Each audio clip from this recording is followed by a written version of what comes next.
JC? Oh, you're a star, man. How are you? I'm good. How are you? Fine. How's you, Kate? Oh, brilliant.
Thank you.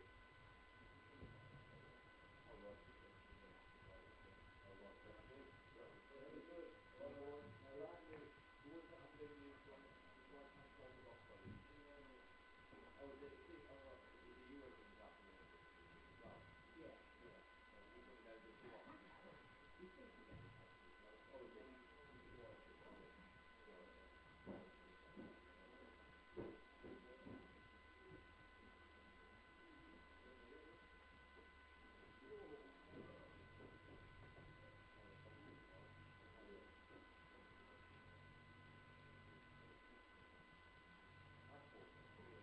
Right.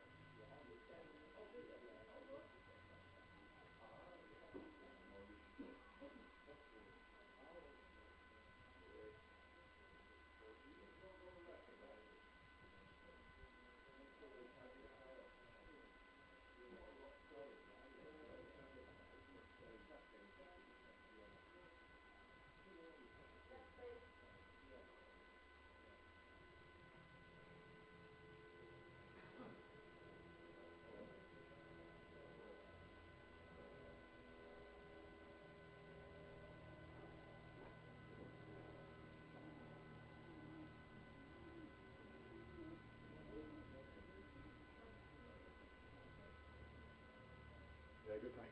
Right.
No, it's gone past the pitch.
Got it, Tracy. Sorry, over.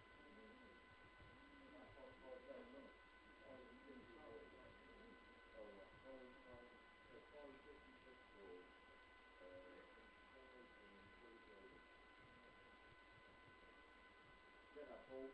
Yeah. Thanks, mate. Oh, man. Thank you. All good.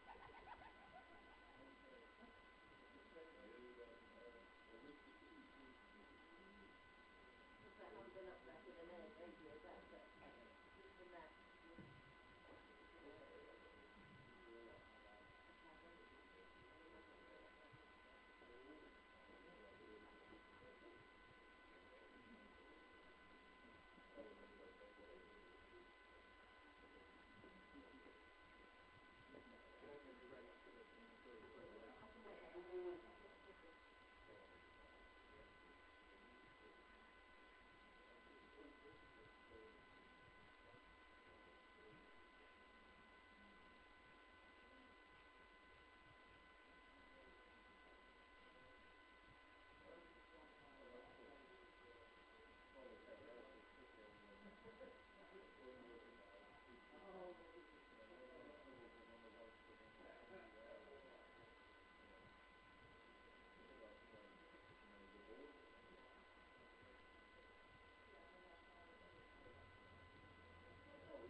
Nice out to you at the start.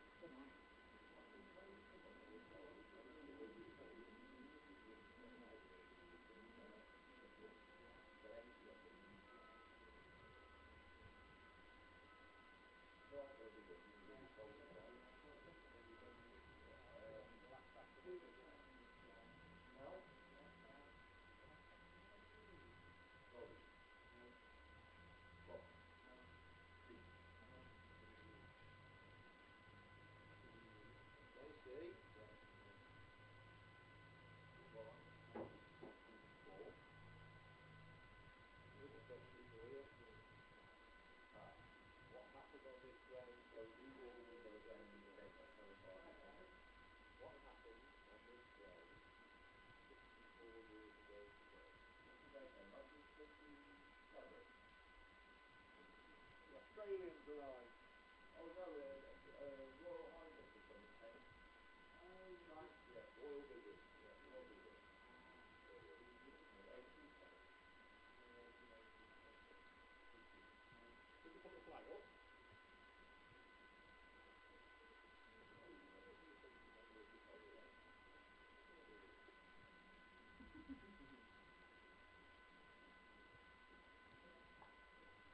Was that all?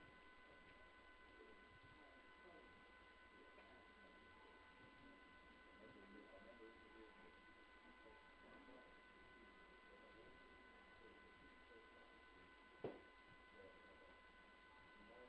Which Royal Highness came anyway? The Queen? The Duke. The Duke? I don't.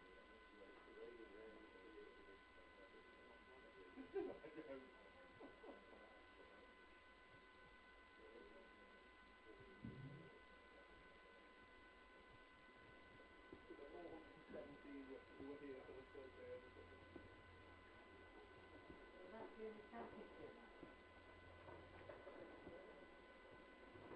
The Royal visit. No, it's Christmas Day. They couldn't get tickets for the championship match. It's all out. COVID regulations. COVID regulations, yeah. Right, special Royal visit to Worcestershire. I think it was a one. During the George's Day. I think Mackie was telling me he was here. I think Mackie, yeah. Something like that.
Well, very good afternoon and welcome back to New Road for the post-lunch session between Worcestershire and Nottinghamshire, with the Worcestershire 10th wicket pair of Joe Leach and Charlie Morris making their way back to the middle. These two so far have added 54 runs for the last wicket. Worcestershire resuming this morning on 305 for 7, resuming after lunch on 409 for 9. Yes, they are resuming, although there was briefly, about 15 minutes ago, a slight moment where the members of the press, the beady-eyed members of the press who were tucking into their lunch boxes, all thought, oh, look what's happening, as the roller was brought on, but it came on, and it came off again. It went past. Yes. It was merely bypassing them to the centre of the field, but yes. So we wondered if a declaration had been called, but no, the groundsmen were just toying with our emotions. So we are in for a little bit more of Nottinghamshire trying to get either Joe Leach or Chris Morris out, and it's going to be Lyndon James from the Diglis end bowling to Joe Leach, and well, situation back to normal. First ball of the session has been hit to long on, but there's no run.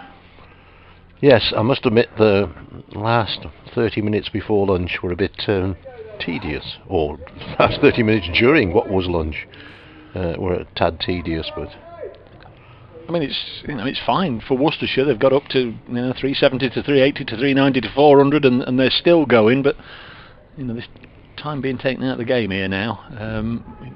This one's off the pad, away on the leg side, bat and pad, I think, and runs away. They could have taken a single. Still plenty of time left in the game, but you'd imagine Worcestershire with 400 on the board be in their interest now, Dave, just to have a little bit of a go, try and flail a quick 20 and see what they can do with the ball. Yeah, I would have thought so. But there we are. Captains, coaches and players have different theories to us.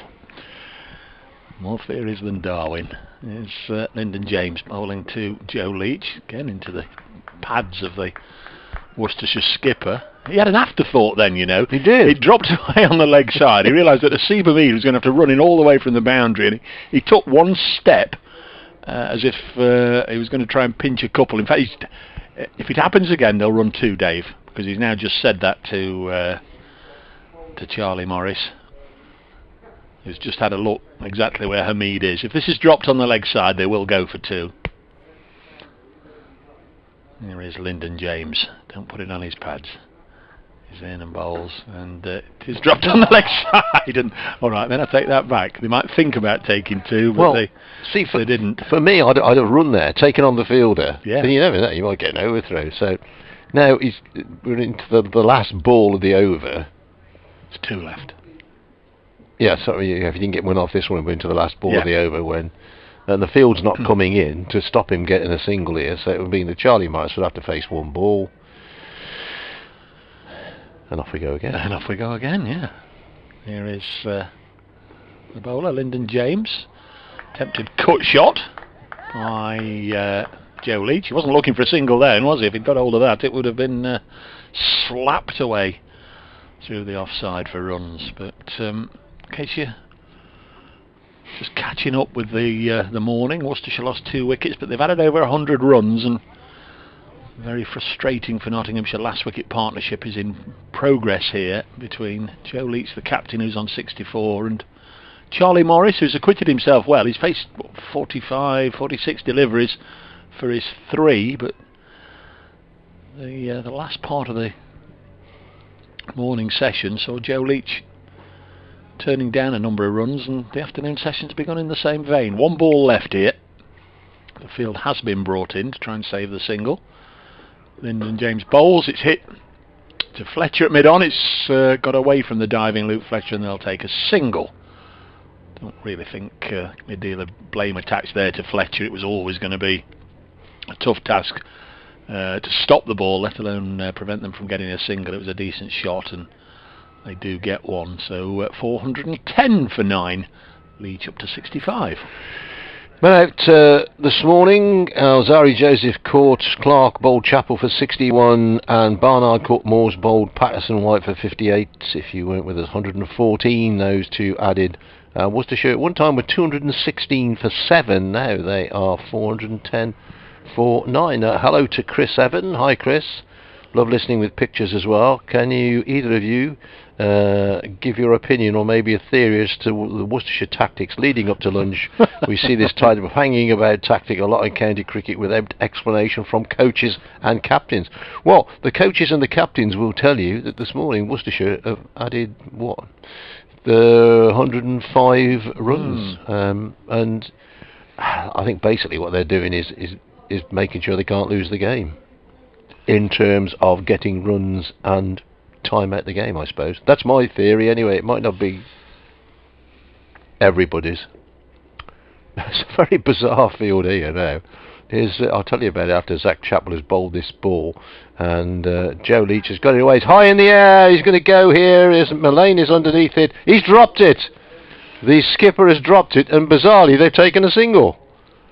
Well, it wasn't an easy one. It was up there a long time, swirling around. Mullane had to turn from a mid-on position, a short mid-on position, to try and get it. Got his hands to it, couldn't hang on to it. Well, I'm peering around this pillar of doom in front of me. Did he get his fingertips to it at all? Yeah. Sort of the impression that it's always swirling away from him, and the dive was a bit of a forlorn one. But as you say, if he'd pushed it all the way out to the ropes to a fielder, they wouldn't have taken a single, because it went high up in the air. They decided to run anyway, and now they're at the other end. Yeah, so 411 for 9, which makes Chris's question even harder to answer. Yeah, I presume when he's talking about the tactics, he's referring to this, everybody on the rope and turning down the runs, which we've talked about a little bit already. Well, they've been together for 23 overs this last wicket pair, and they've added 56. So that tells you that it's not really racing along, and that includes a couple of big sixes from Joe Leach as well. But the useful runs, aren't they? Runs on the board. Oh yeah, they're on the board. We got ours, is the old phrase. Chappell is in and bowls to Morris, who pushes solidly out on the offside. No run. Now there's a totally different field now, because the only person not in the ring, as it were, is Luke Fletcher at third man. So there's a leg gully, forward short leg, even more forward, maybe shortish mid-on. A mid-on almost level with the batsman at the non-striker's end. 2 men in at short extra cover point, and somebody in close at the mid-off position. Chapel bowls and Charlie Morris keeps it down and goes to Duckett, who is at a leg gully position. He's probably a bit more forward than a leg gully, but he's behind square on the leg side. Just for Nottinghamshire supporters with a fondness for former players, right now as I'm looking at the scorecard, waiting for it to refresh, Luke Wood is 96 not out for Lancashire, the all-rounder, the left armer. Got one century for Notts. It was something like 2014, 2015, wasn't it? A long time ago. Plays here, but he's 96 not out. He did indeed, yeah. Next ball is very short and lots of time there for Charlie Morris to duck underneath it. Yes. Now you say it. Now you say it. You didn't say it this morning when I went through all the players who played for Nottinghamshire and Worcestershire. We didn't have him. I never thought about it. We didn't have him on the list, did we? Never thought about it. Did he play first class for Worcestershire? I know he played. I think he just played in the Blast, and he was a member of your Blast winning side in because he won it 2018. Didn't he win it 2 years running, but with different teams? He got medals 2 years running. He was either 12th or 13th man for Notts, so he didn't appear on finals day, but was on the rostrum getting a medal in 2017. Next ball, push back up the pitch. Chapel on his follow through does the fielding. Worcestershire 411 for 9. Last ball of the over approacheth. Well, they're not going to take a single, are they? Or you wouldn't imagine they'd take a single. Well, I don't know. You just never know.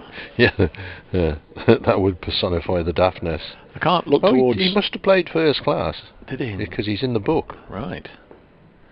I'll try and have a look, see when he did play. Here's Chapel in and bowls, and Morris jumps back in the crease, plays very solidly behind that. Charlie Morris has faced no, I can't tell you because the board has just gone skew with 51 balls for his 3 runs. It might just be easier for me to get it. Luke Wood, we've clicked on Luke Wood. Worcestershire played, first class in 2018. That's it, yeah. For Worcestershire. Let's have a look. First class record for each county. For Worcestershire, 1 first class game, 65 not out and 13. Good cricketer. Yeah. And he's added 2 more. Whilst you've just called him a good cricketer, he's on 98 not out. Going to be Lyndon James to continue, bowling to another good cricketer, Joe Leach, the Durham skipper, who's on 66, and probably should be on 68 because he's hit this one out. That's a long way wide of Lou Fletcher, isn't it? And wasn't going to reach the boundary. I do have to smile every time I look towards your side of the box, Dave, because above your head there's a pigeon that keeps peeping at me. Is it? Is it that one that was shaking its head at your report the other day? It is. Be it then. It has decided to go over to your side of the box, just keeps looking down on us, billing and cooing. 411 for 9. Next ball from Lyndon James is defended by Leach, and they will run 2. Shall we, shan't we? Didn't really make up his mind there until it was too late. If he'd set off running as soon as he'd played the shot, then again I'm fairly sure there was 2. Long way for Big Fletch to get round to get it. Although, as we saw yesterday, what a dynamic arm the big man's got. 411 for 9. Lyndon James sending down a succession of dot balls here. This one's by way of change clipped out to deep mid-wicket and there's no run. I think Charlie Morris has run 4 in this over already. He comes halfway down and gets sent back. 411 for 9. This is the 3rd highest partnership of the Worcestershire innings. Opening partnership, an 8th wicket and a 10th wicket. And we're getting through the overs as well. We've got 55 overs left in the day after this one. Yeah. It'll be tea time soon as Lyndon James comes in and bowls, and Leach has got hold of this one now. Where's that gone? Go run. Where's it gone? Out to mid-off, long off. Run. Yeah. Out to Stephen Mullaney. If you're not watching the live stream, or even if you are watching the live stream and can't pick up all the fielders, there are 5 on the offside, all on the fence, and 4 on the leg side. In fact, all 9 are on the fence, albeit a yard or 2 inside, but all push back on the ropes, and this time from the 5th ball of the over he will take a single. 412 for 9. Just wonder how long Joe Leach will be content to go on like this, and you know, whether it's up to Worcestershire to up the ante, or whether he'll be happy to just keep going and going for the rest of the afternoon, because it looks a good track to bat on, as we've seen. These two are well set, and Nottinghamshire at the moment unable to conjure up a way of dismissing them. Everybody closes in For 1 ball. Yeah. Well, if I was Charlie Morris, I'd be a bit worried about social distancing with all those people around him. So it'll be Lyndon James. Bit of encouragement from Zach Chappell, you might just have heard. Oh, in fact, now the umpire says, whoa, hang on, I can't see here. We've got a Seba Mead at short leg square to the wicket, and I just can't see what's going on. So Russell Warren's run over to point, where he's got a clear vantage point. 412 for 9. Here comes Lyndon James to bowl, and it's blocked back to the bowler end of the over. Not sure what happens if the fielding captain positions 2 men absolutely square of the wicket on the either side, whether the umpire can say, no, look, can he just shift a bit, or whether the umpire has to move somewhere else where he can see. But good point. Generally, common sense prevails. End of the over. 412. Let's talk about common sense there. 412 for 9. Common sense, cricket. You're having a laugh. So, any of our umpiring chums, or those who know the laws of the game, what happens if the umpire can't see from either side? Here's Zach Chappell. He is into his, well, this will be his 29th over, 2 for 85. Right arm over, New Road end, and Leach plays this one to that position that Stephen Mullally has taken up. It's a very bizarre field. Everybody's on the boundary, apart from Mullally, who is Mullaney. Sorry, Mullaney. You're drifting back to the Alan Mullally days. I am, yes. But to Mullaney, who is at well, if his foot goes a bit further to the left, he's on the cut strip, and he's actually talking to Charlie Morris. So, we've lost track of the time here today. We don't know what we're doing. Here is Chappell in and bowls, and this is played at 2. Mullaney, who will justify his fielding position because it goes straight to him. Not that Joe Leach was liable to take a run on that occasion. 412 for 9. Worcestershire. Leach has 67. Morris has 3. Just to reiterate the weather, it is a sunny afternoon, but I went and sat in the sunshine for a wee while, and there's quite a cool breeze blowing across the ground as the next ball from Chappell down the leg side. Good take there by Moores. May have hurt himself a little bit, but had to go tumbling away down the leg side. Talking to one of the snappers, one of the photographers at lunch, and he was saying that he's actually been up in the stand in the sunshine, and it's still a bit chilly. And stories going around, it's going to be really cold next week, but who knows?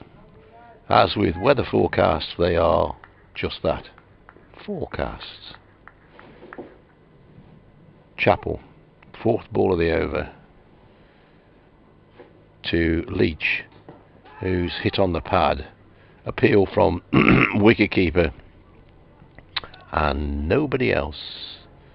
Ball flies away out on the leg side, and there is no run.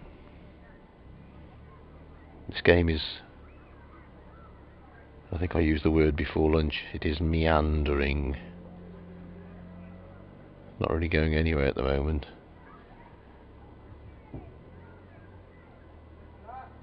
I think the umpires have had a word with the Nottinghamshire fielders about keeping the ball up again. It's only conjecture on my part, but just by some of the signals going on out there, Leach powers into this one. Welcome to radio listeners with the news that Worcestershire have moved on to 413 for 9. We're seeing a last wicket stand, which has taken quite a while, but it's valuable runs for Worcestershire. They put on 58 so far. Joe Leach, the skipper, on 68. Charlie Morris has got 3 off 52 balls. Very much the junior partner in this one. Earlier in the piece, Salzari Joseph 61, Ed Barnard 58. They put on 114 for the Worcestershire 8th wickets. 413 for 9. Worcestershire. Leach on 68. Morris on 3. If you have just joined us and wonder what's been going on, lunch was delayed for 35 minutes because 9 wickets were down. So we have an extra 8 overs. And you haven't missed any cricket while I was doing the update, because everybody's getting, not everybody, but a lot of players are getting helmets on and getting into position. Last ball of the over, and Charlie Morris drives it away on the offside. Oh, no, I would have thought there was 2 there for Charlie. Anyway, nice shot that was, for which he gets nothing, because they don't bother to run. 413 for 9, Leach 68, Morris 3. Live cricket from New Road in Worcester. I myself am Dave Bradley. Dave Bracegirdle is my colleague. He's just updating the listeners to the fine county of Nottinghamshire. So I will carry on wittering on. Lyndon James is going to continue. He's going to be bowling from the Diglis end. And everybody spreads out. Away they go. The single vapour trail of an aeroplane splits the sky above. Some wispy cloud beyond the cathedral, but apart from that, bright blue sky. James in bowls and smashed down the ground by Leach, but no run shall occur. Yeah, so dry again all this week. I don't know, I'm watering my plants every night. Well, not every night, but every other night. It's so dry. Watering your plants in April, unheard of. We've not had proper rain. Phew, I don't know. Had snow, but we've not had proper rain for a long time. Here's James' next delivery. Played back down to the bowler. Does his own fielding. Dot ball, click of the mouse. My cue for my latest update for Radio Nottingham. Over to Worcester. Is it all happening there, Dave? No. It's hard to say. It's very much a game within a game at the moment, isn't it? Yeah. Well, James is into his 6th over. He's only conceded 6 runs. Waits for the next ball. Leach plays somewhere down the ground. Somebody moves into position to field, and there is no run. And congratulations to Luke Wood. He's just as I was looking there, moved from 99 not out to 103 not out. Luke Wood, the former Nottinghamshire player, now with Lancashire, 2nd first-class century of his career. And Worcestershire. Of course, Dave. Yeah, of course. Yep. Yes. Yeah. Might have only played one first-class game. Indeed. Him and Alex Sales. That's right. In common. Here's James in again, and this time Leach has got that one away. It's high in the sky. Where's it gone? Over mid-wicket for 6. Really tucked into that one. Leach goes to 74, and Worcestershire go to 419 for 9. Is there a helipad over by the cathedral somewhere? Because that's just landed in that vicinity. That was a lovely clean pick-up from the Worcestershire skipper. And I tell you what, he's now going to be thinking, well, I'm into the 70s here. Yeah. This is interesting. 2 balls left, still everybody out on the boundary. Now, for me, 2 balls left, I'd bring everybody in. I'd have everybody in anyway. Yeah. Let's make him go for the big shots. Yeah, have a gamble. Leach awaits again, and this time he's flicked this one away down to fine leg. They will take a single as Patterson goes down and prevents any run occurring, and then runs about 10 yards in to throw the ball back as if he hadn't got the arm to throw it all away. So 1 ball left for Charlie Morris to face at the end of the over. Worcestershire are 420 for 9. Leach has 75. Charlie Morris has 3 in a stand so far worth 65. He's very much the junior partner. Umpire Warren goes from fine leg, so from square leg to cover point. Bunny Warren was in Porridge, one of the characters in that. Bunny Warren.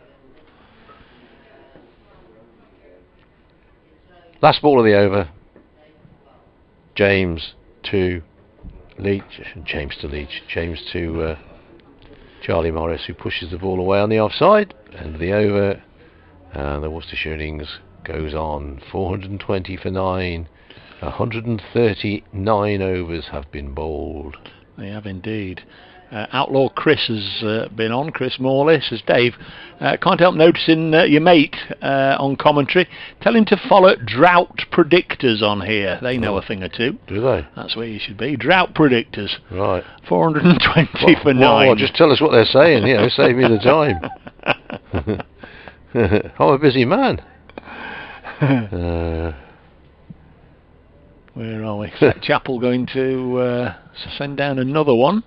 Sam Eastwood says, might as well shake hands on the draw now. Oh, let me like that, mate. Won't have been many times, I don't think, that Zach Chapel will have bowled 30 overs in an innings. Oh, that's true. Here he comes. Right arm over the wicket. Bowling to Leach. He gave himself a big wind up there as if he was going to launch that over the hotel, but in the end he played rather a timid looking shot. Got Liam Patterson wide down in front of us here at sort of a wideish long on. I think it's the first time. They've been, when the church bells stop ringing, then the fielders move round one. I think it's the first time we've had Liam down at our end, isn't it, for a while. 420 for 9. He's got fed up with the dust off the building site on the far side. Yeah, that wasn't the place to be before lunch, as the workmen were creating all sorts of dust clouds over there. Chapel in again to Leach. Short, pulled away. Will it find a gap? Will it be cut off? Good bit of work, Joe Clark. And I was watching the ball, I assume they haven't run two. No. They could have done that. They could quite easily have done. Joe Clark hurt his shoulder. Well, obviously Joe Clark has hurt his shoulder. He's got up. I think he's going to be okay. He's rubbing it. It's a bit sore and stiff, but made a very good effort there to save 4 runs. Well, the ground is very, very hard for this time of year, as we were just saying. What have I got to go on? Drought predictor. Yeah, you've not put the at or whatever it is, Chris. Is it at drought predictor? I don't know. Next man clipped away once again out towards this side of the ground. This time Joe Clark leaves it for Ben Duckett, who's just a few yards to his right. 420 for 9. Leach has 75. He's probably turned down another 75. Charlie Morris has run at least another 27. David Beddingham, 250 not out for Durham. I think we've had a few 250s already, haven't we? Did Ollie Pope get 250? And James Vince maybe? The first game? Certainly been some big scores. Another dot ball here. The ball played out to a Seba Mead, so what have we had in this over? 4 balls, 420 for 9. Leach is on 75. So for the 5th ball, Stephen Mullaney still leaves them out. First time since 2018 that 5 Worcestershire batsmen have gone half centuries in an innings. I am reliably informed. Yes, there was a great deal of detective work being done during the luncheon interval. 420 for 9. This one's into the leg side, and Ben Duckett has dived. Now, has he caught that? Don't think so. The umpires are looking towards Ben Duckett. He's dived full length, and for a second there was a cry or two of celebration, but I don't think he has. So no. It's either come to him on the half volley or in and out. Very difficult to see from here because his body was diving away from us and was trying to take it low down, but it's a good attempt, and again, like Clark, diving out there. Duckett could have hurt it. In fact, he looks in a bit of pain, doesn't he? Looks in a bit of discomfort as he gets back to his feet. Rubbing his right hand, I think. That's it, Ben. Stick it under your armpit. That'll do the world of good. Get some heat on it. Well, have stung a bit. It's a good attempt to get underneath it. One more taken by Leach, who moves on to 76. 1 ball left in the over.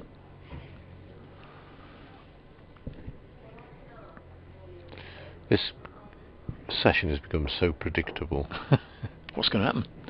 Here's Zachary Chappell bowling. Oh, and I thought that had just snuck underneath. End of the over.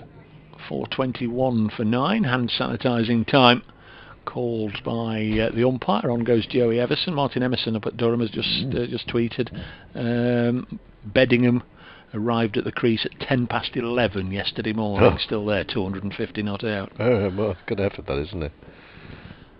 I'm still looking for drought predictor, to be honest. Mike Brown, our inability to wrap up the tail is something of a concern. Yeah, there's funny we're on about this at lunchtime. There's a lot of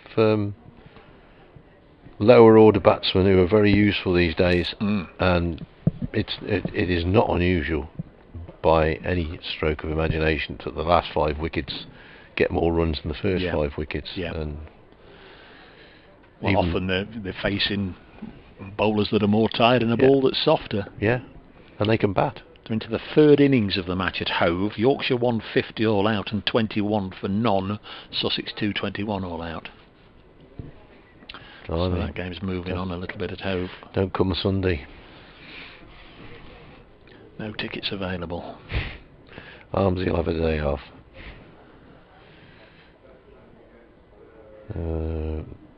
Liam Patterson-White's doing some warming up out on the boundary. Well, we're only 20 overs away from another new ball. Yeah, that's true. Blimey, if we get that far. James it is. Lyndon of that ilk bowls to Leach. You know what's going on, don't you? He pushes the ball on the offside. On another day, a comfortable single. On this day, a dot ball. Did you say this is a famous day in history? Have you mentioned that on air during the know. luncheon interval? No. 64 years ago today, the Queen and the Duke of Edinburgh came to this ground, drove round in a Land Rover, open top Land Rover. Well, somebody drove them round. As James is in a bowls, and that's gone off top edge, flying down to the boundary for 4. Fielded by James Pipe. That was a better bit of fielding than he did when he was here for 8 years. So 4 more to Leach. He goes to 80. 425 for 9. Funny, I looked at that last wicket stand, didn't I, earlier? It was just 105, over I think. I'll find it again. So the Queen was here. 64 years ago today, the Queen and the Duke of Edinburgh had a royal visit and appeared on this ground as Leach comes forward. Bowler himself can field. No run. But it wasn't for a game. No. It was for a special royal visit. Alec Mackey, a lot of people around Worcester would know, was here and remembers it as a boy, standing and saluting the Queen going by. And they came in front of this stand, and of course everybody stood up. Well, they went all the way around the ground. Kabir Ali and Glenn McGraw, 103. His partnership for the 10th wicket. Next ball is whipped away by Leach. It would be a single if they wanted to take one, but they haven't, so it isn't. The Cavarelli was no mean batsman actually for a lower order batter. Could give it a good old thump. I think he had a bit of a session opening in white ball cricket at one time, if my memory serves me correctly, and it rarely does these days. I think Liam Patterson-White's going to come and have a bowl. By the way, he's warming up way over on that cathedral side of the ground. 425 for 9, Worcestershire. Here's James in and bowls, and Leach drives away on the offside. You're going to take a single because that was the 5th ball of the over. Now everybody will close in, and Charlie Morris will hopefully, from his point of view, add to the 55 balls he has faced, of which 52 have been dot balls. That first game of the season at Chelmsford, Essex 490 for 9 declared, Worcestershire 475. So got some way to go yet to get the highest score of the season. And we've got 16 overs till tea. No, we haven't. We've got 20 overs till tea. Well, we've got 19 after this one till tea. I'll get there in a minute. The thing is, the cake has already been delivered, you see. Unless we lose 2 overs for the change of innings. Unless we lose 2 overs to the change. But if the 9 wickets down, we'd go on for another half an hour. Oh no! James in bowls. Charlie Morris forward defensively plays the ball up the pitch, and everybody disperses. Do you think that will have happened in a day 9 where down at lunch. 9 down at lunch and 9 down at tea? I'm just trying to remember. There was a game here against Somerset when Anthony Gibson and myself and somebody else were doing commentary, and the 9th wicket went down at Worcestershire, so Somerset were about to win, so we just, as the usual tradition, handed over. Yeah.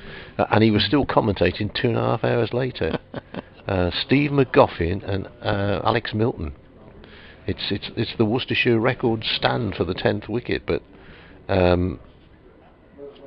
how long that took and whether it started before lunch and before, I can't remember. But it was quite funny because we just sat here and going, there'll be a wicket in a minute, Anthony, you carry on. Doing a good job, mate. Zach Chappell trying to bring an end to the Worcestershire first innings that began at 11 o'clock yesterday morning. Chappell is in, and it's a all too predictable dot ball as Leach, who's now on 81, clips it out to his opposite number as captain, Stephen Mullaney, who's at deepish mid-wicket, gets the ball and it's a bit of a look and an inspection and a wipe, and then realises he's going to have to probably bounce the ball back to Zach Chappell now, and decides to take the aerial route, but it still bounces before reaching Chappell. 4:26 for 9. It's Chappell again. Squad number 32 bowls, clipped away with force on the offside, and Asiba Mead will move smartly to his right and cut it off. Just thought for a moment he might be struggling to get there, but he's quick across the ground is Mead, and there's no run. I wonder when the last time they ran a 2. These two. They haven't done it since lunch, No, sure. I think they've missed a couple of 2s along the way. I'm certain they have. A little bit of indecision.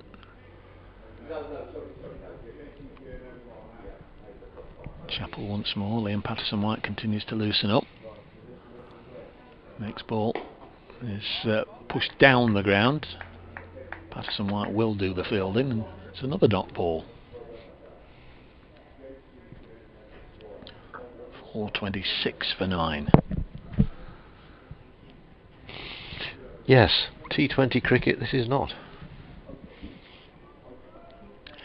No, and I think we always champion the county championship, and say whatever's happening, it's there's a degree of excitement because you can see the tussle between bat and ball. This one's slapped a little bit firmer, and Liam Patterson-White has to cut it off. But right now, so we've got a game within a game, and you'd almost think, let's mix it up here and bring the fielders in for the 5th ball. But it's almost as if both teams are saying, this is the way we're going to play it, and that's it. Joe Leach isn't going to take a single till the 5th ball or the 6th ball, and not saying going to bring the fielders in. Chappell again. Bowls to Joe Leach, a bouncer this time, which Leach ducks underneath. Tom Moores has rolled it from behind the stumps at the Digley's end. All the way down to this end of the ground to long off where Dane Patterson is. So much for polishing the ball. I was going to say, which makes a nonsense of the umpire saying you can't bounce the ball. Yeah. 4:26 for 9. 9 fielders out on the ropes. This is the final ball of the over, so they're quite prepared to give him one now. Yeah.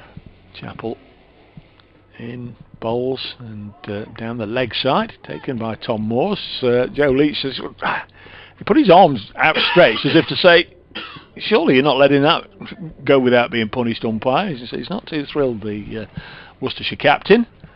At the end of the over, a maiden, 4:26 for 9. Well, it's interesting because he came round the wicket, didn't he? Zach Chappell, as if to say, I'm deliberately going to bowl this one down the leg side.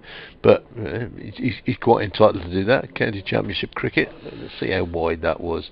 I do have to say, it was fairly wide. I think Leach did have a little bit of a point there, but there you go. Carl Blake, I think, volunteering to stand in the Nottinghamshire nets. This highlights our lack of real pace. Can't wrap up the lower order. I think Carlisle wouldn't like to be facing up to Zach Chappell and Dane Patterson. But I think it illustrates a lack of real pace in the wicket. I think some of the players even last night were talking about how flat a wicket it is. Really good for batting on. Charlie Morris is facing the first ball of an over, and he's whacked this back down the ground. And that's a good stop by the bowler himself, because if he hadn't stopped that, I think that was away for 4. Really timed it well, and James got down well to his right hand side. The only players not within catching distance, I suppose you could say, Chappell, who's a short third man, is there, more of a fly slip maybe, and Patterson is way out on the deep backward square leg boundary. But apart from that, everybody else is in on it. And this ball, Morris turns away, and he's going to get 4. He's got 4. Yeah, flicked away for 4. Charlie Morris more than doubles his score off the 58th ball of his innings. Come on, Skip, let me have a bat. Smashed his way to 7 here. Bedingham is out for Durham. 458 for 9, and he's gone for 257. Oh, well batted. Well batted. That's a long innings as well, isn't it? Yeah. So, Charlie Morris, 93 away from his maiden first-class century. Durham, I beg your pardon. Worcestershire have now added 100 since Alzari Joseph got out. 330 for 8 this morning. 430 for 9 now. James in, bowls. Morris goes back and across, solidly behind it. So we've had 125 runs today in 48 overs. 46 overs. So it's chugging along at 2 and over.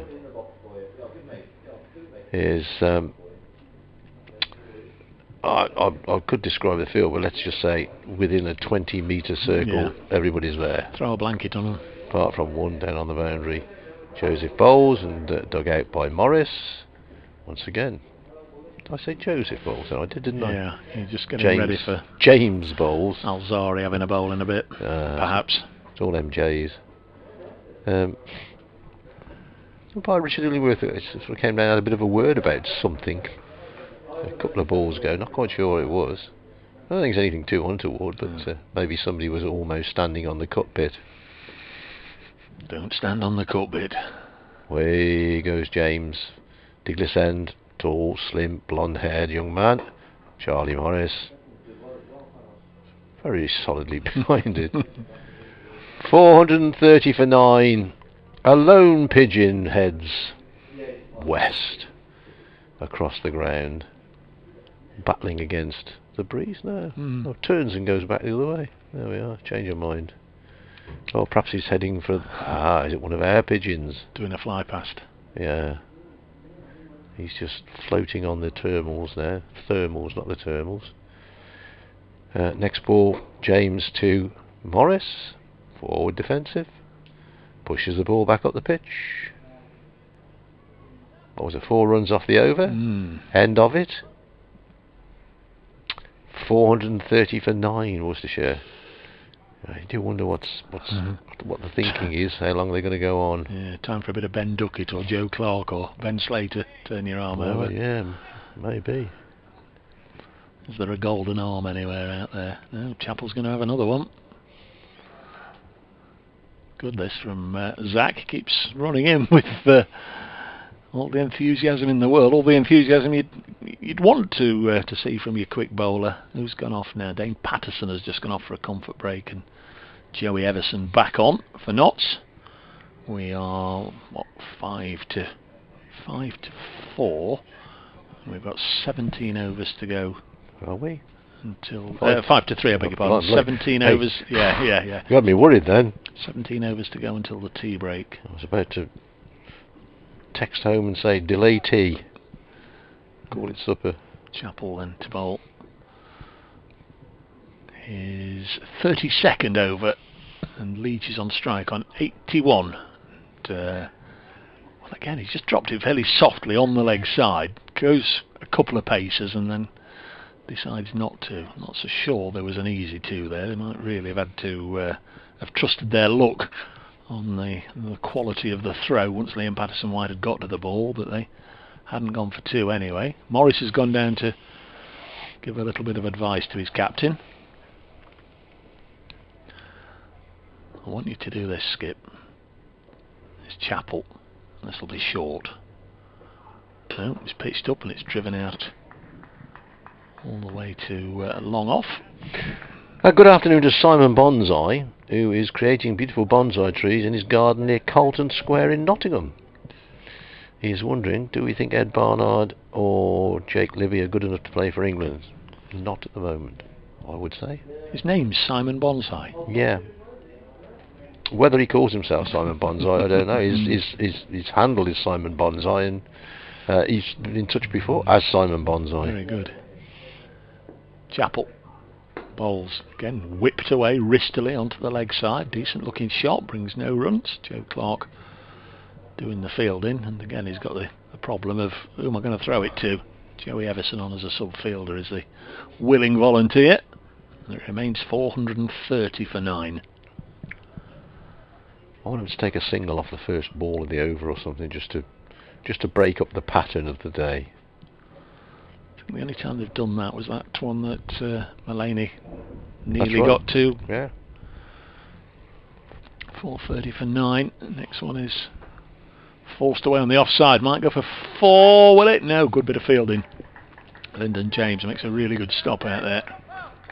So they have taken a single this time, but again we're well into the over. It's the 4th ball of the over, so 2 more opportunities to bowl to Charlie Morris, playing like Chris Morris. John Morris. Animal they called him, didn't they, John Morris? Yeah. Yeah. Still famous for being David Gower's co-pilot. Yeah. The Tiger Moth. Are we nearly at the ringing of the bells? We are. I'll just see this one delivering. Oh, yeah. We're through to 3 o'clock then, as Chappell comes in to bowl to Morris, who ducks underneath a predictable short ball. 431 for 9. Well, yesterday when the 5th wicket went down, Worcestershire. 210 for 5. So the last 5 wickets have added 221 so far. Having been 140 without loss. 216 for 7, just after tea last night. Chappell, right arm over, strides in, bowls, Morris. Ooh, it's in the air for quite a while. Lands just short of Liam Patterson-White. Zach Chappell walks away, looking dejected and frustrated at the same time. And the Worcestershire innings continues. Dane Patterson is back from wherever he went. In fact, I think there are 2 12th men on here. Yeah. Now, Carter's just gone off, but it looks to me as if Everson is still on. Indeed he is. Who else has gone off? Ben Duckett hurt his finger a couple of overs ago. No, he's still there. Joe Leach is to face. 431 for 9. Leach on 82 has made a first class century.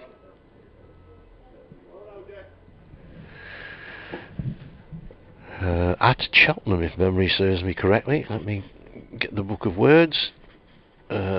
James is in. Oh, hello. This is a complete change of tactics. We're going to take 1, and 1 it is. Only 1. Joe Clark comes racing in, so a single off the first ball. Hurrah, hurrah. Where's he, Joe Leach? Ooh, where's that gone? Limited overs? No, we don't want that. That's rubbish. Highest score 114 versus Gloucestershire at Cheltenham 8 years ago, 2013. And he's 17 away from getting another 100. But Charlie Morris is going to face 5 balls of the over. 16 overs till tea. Timing's all over the place today due to the late lunch. Morris waits and oof, I think he was dropped. I think he was dropped because there were some oohs and ahs and a click, and wicketkeeper Moores is stood up, and by the way the wicketkeeper himself reacted, I think that was a drop. We may never know unless we ask Charlie Morris.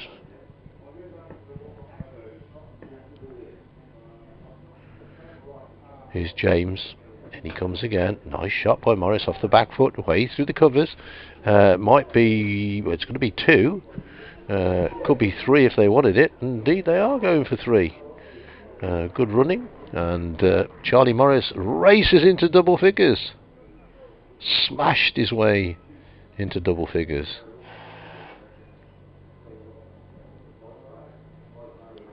$435 for 9. Leach 83, Morris 10.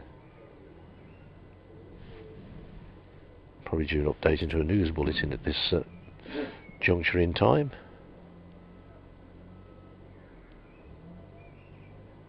Here comes James. And this time Leach drives down the ground. Could take a single there. Doesn't bother. It's the 4th ball. And well, we're watching the last wicket stand with 80 runs so far for Worcestershire. They're 435 for 9. Joe Leach has 83. Charlie Morris has moved on to 10. Both have survived some sharp chances, but these very valuable runs for Worcestershire, who last night just after tea were 216 for 7. So the lower order really has, the lower tail has really wagged for them. Alzari Joseph made 61. Ed Barnard made 58. But at the moment, Worcestershire with Leach on 84, Morris on 10, are 436 for 9.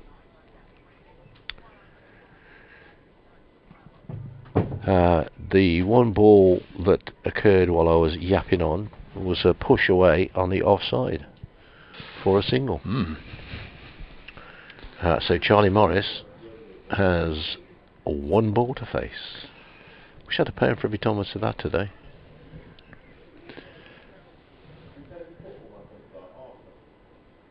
That's been almost the cricketing equivalent of stalemate, hasn't it? Yeah. Yeah, and well, these two came together in the 112th. So this is the 24th over. 20. I'll work that out again. And at 81. Next ball, Morris flicks it away on the leg side. Go on, take a run. He just played the shot of the day. Charlie Morris out on the offside.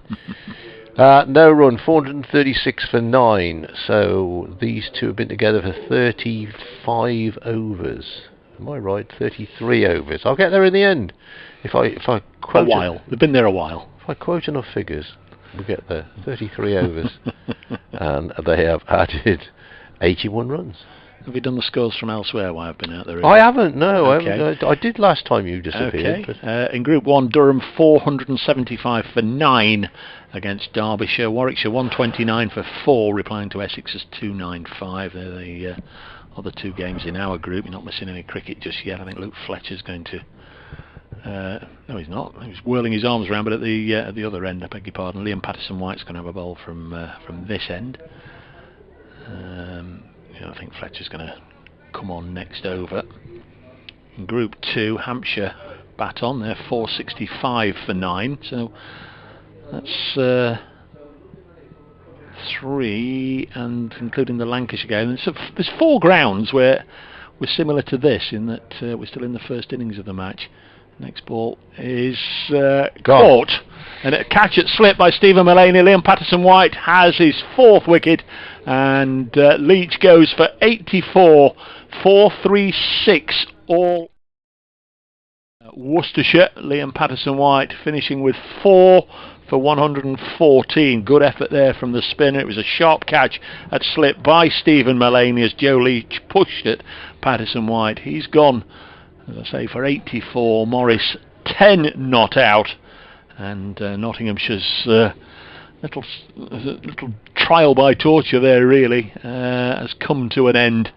One or two of them in the lower order can hopefully put their feet up for the rest of the day, but big onus now on the top order to make the most on this surface, to get in, bed in, and put a decent score on the board themselves. 436 all out Worcestershire today. They've lost Alzari Joseph for 61 to Zach Chappell, Ed Barnard for 58 to Liam Patterson-White, and then Joe Leach caught by Stephen Mullaney at slip off the bowling of Liam Patterson-White for 84. 436 all out, an innings that went into the 146th over. That's some effort from Worcestershire. It is indeed. Players are going off. They'll be back out in about 10 minutes time, so rejoin us then if you wish. Go make a cup of tea. I'll do exactly the same. So we'll be back in less than 10 minutes. Once the innings resumes, we'll be here.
And a very warm welcome back to New Road for the well, mid-afternoon session, we could call this. Worcestershire against Nottinghamshire. That's right, I hesitated to see that was fielding down in front of us. It's Gareth Roderick down here. With Worcestershire eventually out for 436. Nottinghamshire about to begin their first innings. Worcestershire's innings: Joseph 61, Barnard 58, Leach 84, and Morris 10 not out. An 81 run last wicket stand for Worcestershire. So, here we go. I'm Dave Bradley. You're Dave Bracegirdle. I am indeed, yeah. You are. Yeah, good spot there. And there, Ben Slater and Asiba Mead out there ready to begin the Nottinghamshire reply to 436, the Worcestershire score. And it's going to be Joe Leach. Nottinghamshire bowling figures quickly. Chappell 2 for 88, Patterson 1 for 76, Fletcher 2 for 64, Patterson White 4 for 114 with the wicket takers, Mullaney none for 44, and James none for 27. So here's the first ball then. Leach round the wicket to the left-handed Slater, and knots her away straight away. A single forced into the offside. Partial stop there in the covers, but they go through for the first run, and they'll all swap over for the right-handed Asiba Mead. So we've had a lefty out there for the first time. There's a few in the Notts lineup, but none in the Worcestershire side, and Ben Slater's away first ball. Yes, a run off the first ball of an over. Blimey. That's a bit radical here since lunch. Well, it's been a no ball as well. Look on the scoreboard, it's showing us 3 on the board, and Joe Leach's figures 0-0-3-0. So we missed the signal. Mead is hit on the pad, an LBW shout here asking Richard Illingworth, but not given. Turned down. Very confident shout by the Worcestershire side, led by the captain, of course, and the bowler, but those behind the wicket were interested as well. 3 on the board for Nottinghamshire, but that's a big scare there for Asiba Mead. Heart in mouth time. Yeah, just waiting for the replay to come up on that one. And what did it do? Probably missing leg stump, maybe a little bit high. Leach in again, bowls, and this time he gets bat on ball, just chops it. I was going to say chops it down towards third man, but it only goes half of the way really. There's no pace on it. Just runs it into the ground and takes a single. What does it say about this pitch in that there is a third man and a fine leg at the start of the innings? Because very rare you get a fine leg at the start of an innings in county cricket. Maybe it says that there's not that much pace in it, I think. Did notice that last week Joe Leach and Dylan Pennington opened the bowling, and Alzari Joseph was first change. You'd perhaps imagine that Morris might get the job then. It doesn't look as if Joseph's getting ready. This one is blocked on the offside. He's at mid-on to the left-hander at the moment, Alzari Joseph, but it doesn't look as if he's getting himself ready for a bowl, does he? No, whereas Charlie Morris is down at third man, and yeah, he's doing a bit of arm swinging. So, all right with that? Yeah, I think so. I mean, I've not seen Alzari Joseph bowl in the flesh, so well, he's rapid. 4 without loss. Leach round the wicket to Slater, push into the offside, no run. Of course, he will have opened the bowling many times, but in Test match cricket, he's sort of got to wait his turn a little bit behind Kemar Roach and Shannon Gabriel and Jason Holder. Yeah. Part of that four-man pace attack that's done well for the Windies over the last couple of years. So he's no stranger to letting somebody else have a go with the new cherry. Next ball on its way now, and again a push into the offside by Ben Slater. Of course, Ben Slater and New Road are intertwined in a little bit of history from last season, Mr. Bradley. I'm sure you're aware, but New Road last year was the home ground of Leicestershire for one game. Ah, of course it was, yes. Leicestershire against Lancashire, and on his Leicestershire debut here, Ben Slater scored 172, career best 172 on his Leicestershire debut. So you'll have fond memories of this ground. Leach in and bowls, and Slater lets it go through to the keeper. It was a little bizarre last year, wasn't it? Because Lancashire had some home games here, there, and everywhere, and Leicestershire did. That was a bizarre sequence of not a sequence of events, but I wasn't aware that they were playing here, and our club were playing on the ground next door.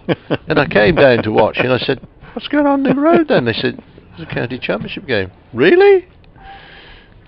I think it was a very late call, and again, you know, perhaps I'm off the mark, but I think just sort of 48 hours before the game should have taken place at Grace Road, I think Leicester was placed in a higher tier, tier 3 or tier 4 or whatever it was, and they just literally couldn't play cricket in Leicester. Yeah. And they needed a ground, and obviously New Road and the wonderful people here came to their aid, and it was all very bizarre for Ben Slater. Drove down here on the evening before to meet his new teammates, opened the batting, got 172. Thank you very much. The vagaries of the great game. Here's Charlie Morris. New Road End steams in and bowls. This is flicked away by Hamid for a single. The aforementioned Alzari Joseph comes into field. Looks like his trousers are a bit too short for his boots, Alzari Joseph, doesn't it? Doesn't look quite right. I normally cricketers' trousers sort of go over the top of their boots, don't they? And just looking around the field, everybody else's does. Yeah. Note to Kitman. He's doing his own thing, isn't he? He is. Yeah. 5 without loss, replying to 436 all out. Morris about to come in, but then realises there ain't a batsman there, because Ben Slater had gone to do a little bit of gardening and to take guard. He's ready now. Morris bowls, forward he comes, pushes away on the offside, no run. Worcestershire have 2 slips. A third man, cover point, extra cover, mid-off, mid-on, mid-wicket, fine leg. So there's a 12th man on here, isn't there? Yes, there is. Unless somebody's got the wrong shirt on. Where are we looking? Extra cover. Number 17? Yeah. Get your glasses on him. I'll get my glasses on him. Here's the next ball, which is pushed away on the offside. Haynes. It's Jack Haynes, I thought it was. Yeah, looked a bit like him, so the next question is... With the reason why. Who's off? Mitchell's there. Well, let me look for the 2 I recognise. Mitchell, Vessels. There's Ricky. Ricky and Darryl Mitchell are at slip. Oliveira's there. There's Libby, no Libby's there. Barnard is there. Next ball from Morris, pushed away on the offside. Have you mentioned Brett D'Oliveira? Yeah. He sits at mid-wicket. Roderick. Oh, no, he's not. Let's have another look round. No, he's not. Who? Brett D'Oliveira? D'Oliveira's not out there. Still suffering the ignominy. Being run out by Fletch. That's it. You finish the sentence. Got to see a psychologist after that one. Yeah, well, if he's not out there and bowling, then Worcestershire... Spinner down. Spinner down, yeah. Here's Morris in and bowls and pushed away. Back up the pitch. I'll see if I can find out some information at the end of this over. Hmm. Your information station is your local BBC. Slater, of course, last year helped by that 172, and then he came back to Notts and got another 100 against Lancashire as well. He was second top scorer in the Bob Willis Trophy, averaged 60.7, and he was the leading run scorer in the competition until Jake Libby overtook him on the last day. Next ball, solidly defensively pushed away on the offside. Roderick Fields, there is no run. Asiba Mead at the other end, 7 matches so far for Notts, averaging 32, still to reach the 3 figures. Got a top score of 87, which he got against Leicestershire at the back end of last year. He's played 4 matches against Worcestershire in his career, Hamid, and only a best of 29. He'll be hoping to improve that significantly over the next 2.5 days. Joe Leach, somewhere in the distance, the base of the Basil D'Oliveira stand. He'll come snorting in just a moment. There he comes now, over the wicket to the right-handed Hamid, who defends this one. 3 test matches for England in India back in 2016. Had a fine debut season, full debut season for Lancashire. 5 without loss Notts.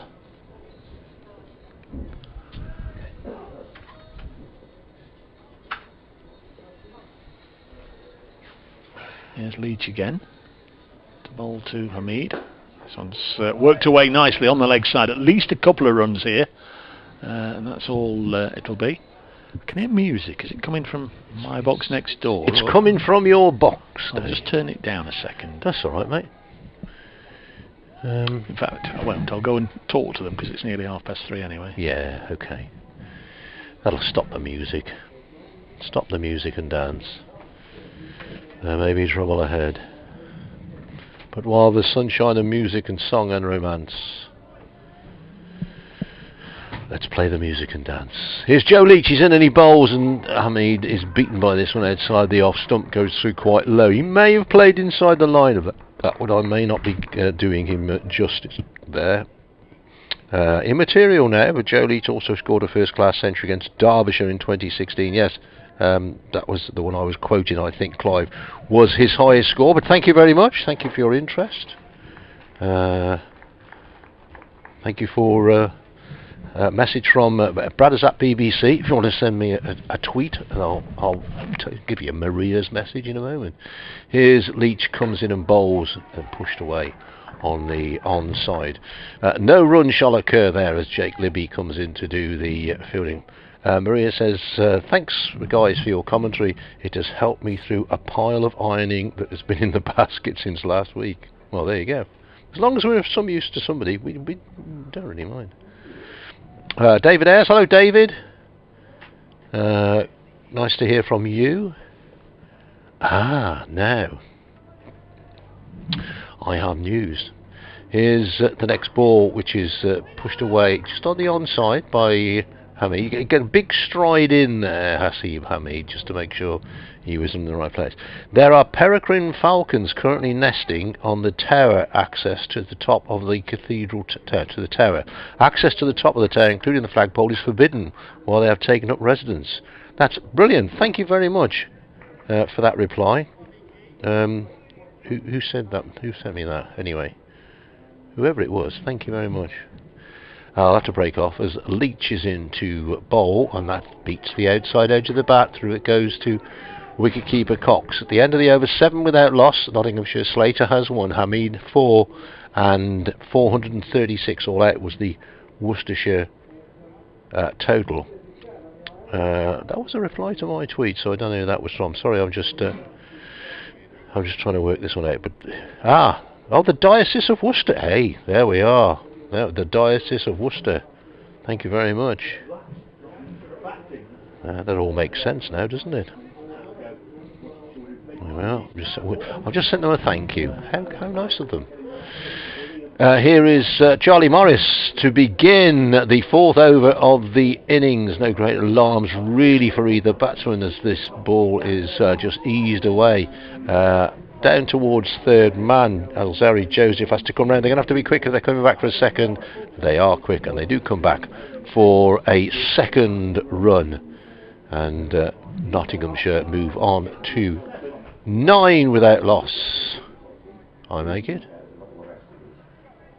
Yes, 9 without loss. Slater 3, Hamid 4. Yeah, that's super. So what did we see? Great information we have. Got Peregrine Falcons and ironing in the same sentence. Ball pushed away on the offside. Where on this occasion Jack Haynes is the fielder. We know not why Brett D'Oliveira isn't fielding, but we are trying to find out. But we've sorted out why there's no flag on top of the cathedral, due to the Peregrine Falcons. A darn good excuse. Not an excuse, a darn good reason, I would say. And thanks again to the Diocese of Worcester for letting us know. Morris, off he goes, and this ball is inside edge onto the pad, and there is no run. I have to talk to a radio station type thing at this very moment in time. Worcestershire having reached 436 all out, a last wicket stand in the end of 81 between Joe Leach, who made 84, and Charlie Morris, who was 10 not out. In reply, Nottinghamshire have had nearly 4 overs, 3.5 overs of their reply. Nottinghamshire 9 without loss, replying to Worcestershire's 436 all out. Here's Morris hurtling in again, and he gets that one past the outside edge. He said not too many arms, but it was the allowed LBW appeal. Now, Dave Bracegirdle, have I got news for you? Have I got news for you? Yeah, there's a title for a TV programme. I have had a tweet from the Diocese of Worcester. Yeah, this is getting to the top. You know, this is don't mess around with minions. And I'll tell you what they're saying about the flag on the cathedral. Oh, I thought they were inviting me around for supper. Oh, I wouldn't have thought so. Here's Morris in again, a leave this time by Slater, goes through to the wicketkeeper. There are Peregrine Falcons currently nesting on the tower. Access to the top of the tower, including the flagpole, is forbidden whilst they have taken up residence, which is why the flag isn't flying. So, thank you very much. The Diocese of Worcester. All the top people, you know. All the top people. Well, what do you make of that? Well, I'm quite happy with that. Knocks your cooing and billying pigeons in a cocked hat. Next ball is wide of the stumps and allowed to continue on its way. And at the end of the over. Is that the phrase? I knocked him into a cocked hat or something, isn't it? Yes, knocked it into a cocked hat. Yeah. Don't know what that means. No, I don't. It trumps your pigeons that you've got here. Oh, yeah. Peregrine Falcons. But I'm really pleased that we found out. So, good stuff. But I don't know. Anyway. Should have been something, shouldn't there? Well, they could have draped one on the edge of the tower. Here's Leach from the Diglis end, bowling to Mead. Played this down into the ground, and somehow it goes through to Ben Cox on the bounce. You'd have thought the clanging of the bells would disturb them, wouldn't you? You would, but they've been there and on St Andrew's Tower that we mentioned yesterday for several years. There were some cameras up there on them at one time. I'm not sure if there still are. Leach once more, running in with plenty of purpose, plenty of energy. Played a curious innings. Whenever he wanted to put back to ball, he seemed to be able to score runs at will, but seemed to be an equally long passage of play where he didn't really want to take any runs. He's got a single, or he's conceded a single here to a Mead, just guiding it down to third man. 10 without loss. Slater has 3 of them, Hamid 5. The first ball of the innings was a no ball. That's the other 2 runs. Tea is in about half an hour's time, 7 overs after this one. Ben Slater on strike. Joe Leach round the wicket bowls, and just angled it across him, and it just carried on drifting down the leg side. That's a good take by Oliver Benjamin Cox. Oh, Is it Oliver? I'm sure it's Oliver. yes, Isn't it? you want to upset him, you call him Oliver. I've heard him introduced to the field at Trent Bridge as Oliver in the past. Yeah, wouldn't like that. Ricky Vessels at first slip. Always had squad number 9 at Nottingham. He's got 99 here. Leach bowls again. Slater solidly behind it, pushing it into the offside. So a missive has been sent to inquire about the current physical condition of Brett D'Oliveira. Yes, I don't know whether we have an answer back yet. I'm sure we'll be told in the fullness of time. Might have got a tummy upset or something, or of course last week Notts, well, they lost to Warwickshire in the end, so it didn't it didn't really have an effect on the outcome. But on the first day, Dominic Sibley out of the game with a finger injury. This one's hit him on the pad. Confident shout. Finger's not going to go up, and not out is clearly the the decision which the Golden Labrador thoroughly agrees with. Yeah, so Dominic Sibley, and of course he's been ruled out of a couple of championship matches for Warwickshire. But you don't like to see or hear of players getting injured, do you? But if they're in the opposition and they can't play and they're as good as Sibley on the day, yeah, that's a real old shame. Like here, it's a real old shame if Worcestershire haven't got a spinner, but at the same time we hope Brett's okay. 10 without loss. It'd be interesting if Jake Libby has a long spell as a spinner, maybe later or tomorrow. I don't think it'll be today. As the over ends with a push up to mid-off and there's no run. Good lead for Middlesex in the London Derby. They're 97 in front, 251 for 8. Replying to Surrey's 154. Relatively low scoring game, I guess. Hampshire eventually all out for 470 against Gloucestershire. Centuries yesterday for Ian Holland and Tom Allsop. James Vince and Liam Dawson both got half centuries there. Good score from Hampshire again, who are particularly strong, I think, this year. Charlie Morris bowls, flicked away, down towards backward square leg. Billy No Mates for a single, yes. Azari Joseph is out there all on his own. Don't know if he likes a chatter or he likes the peace and quiet, but he's got the latter at the moment. He might quite like it out there. He's about 90 yards away from anybody. Well, not quite as much as that, but certainly 70 yards away from anybody else at the moment. Getting requests from our newsroom about the Peregrine Falcons now. Come on, guys. It says they've been listening to you. Well, no, do their own research, I say. Here's Morris in and bowls, and it's played up on the onside. No run. I mean, if I send it to them, I'll have to charge them for it. You know. Times are hard. Times are hard for the pensioners. Yeah. So has this come direct to you then? Is this a? This is from the Diocese of Worcester. It's well, is that a? From above. Yeah. You have to excuse my ignorance, as I know you do every minute of every day, but is that a specific person who holds that title? Yes. Well, the diocese is the whole area, as the next ball is flicked away on the onside. Looking for a single, but a good scrambling, tumbling, diving stop by Jake Libby prevents any thoughts of that. Yeah, it is the organisation is the Diocese of Worcester, rather than the actual one person. So it's just Fred who's dropped you an email. Yeah, but I'm not sure how they knew that I needed to know. But there you go. They did, and you do, and I do, and as does everybody else, apart from our newsroom. Ball pushed out on the offside, and there is no run. It'll be on the news tonight. Outcry at Worcester. Cricket commentator highlights the fact that flag hasn't been flown for St George's Day. Yeah.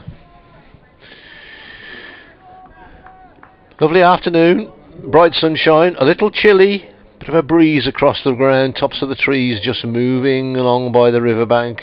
Nice day for a walk, but put your coat on. They said it'd be warmer than yesterday. I don't think it is. No, I don't think it is. Morris in bowls, wide of the stumps, batsman allows it to go through. Slater, facing at the moment, has 3. Hamid has 6. Charlie Morris, 1 ball left of his 3rd over. No wicket for 4 runs so far. It was more of a contrast yesterday when we went outside for lunch and sat out there. Could genuinely feel a bit of heat, and consequently when we came back inside it really felt cold because we've been sat in the sun for 20 minutes. But today it was well, it's almost the same inside or outside, isn't it? Yeah. Morris bowls, and once again solidly behind it is Slater, pushing away on the offside, and there is not a run to be had, and the total remains on 11 without loss. Replying to Worcestershire's 436 all out. Got a sanitisation break, so shall we have a quick whiz round? Durham made 475, Derbyshire 26 for 2 in reply. Chris Rushworth double wicket made. Rushy. Glamorgan made 407, Northants 119 for 5 in reply. Essex made 295, and in reply Warwickshire 155 for 6. Yorkshire batting in their second innings. Sussex made 221, Yorkshire 79 without loss. So they lead by 8 runs. Lancashire playing Kent. Lancs 478 for 8 in their first innings there. Southampton, Hampshire 470, Gloucestershire 11 without loss in reply. Surrey made 154 against Middlesex, who were 261 for 9. Start of a new over from Leach, and Hamid just pushes it into the offside, no run. Leicestershire 233, Somerset 285 for 6, lead by 52. There we are. We likes to keep you up to date with what's going on. We like to keep up to date ourselves. We do. We do. Interesting that you don't like Brighton being used for Sussex, yet you were quite happy to go with Southampton for Hampshire. Is it West End, is it the name of the place, which is a strange name, although it is true, as Hamid blocks the next one, the Aegeus Bowl, in a little place called West End, not too far from Southampton. I call it the Rose Bowl anyway. Well, just to... I like it down there, and I know I'm in a minority. A lot of I don't mind a lot of our colleagues don't particularly enjoy going down there. I know it's never been a firm favourite with fans from up country that have gone down for internationals and the like, with all the difficulty in getting to and fro and getting parking down there. Next ball, just chopped very late by Hamid down to 3rd man for a single. Hamid on to 7, 12 without loss, but yeah, quite like it down there.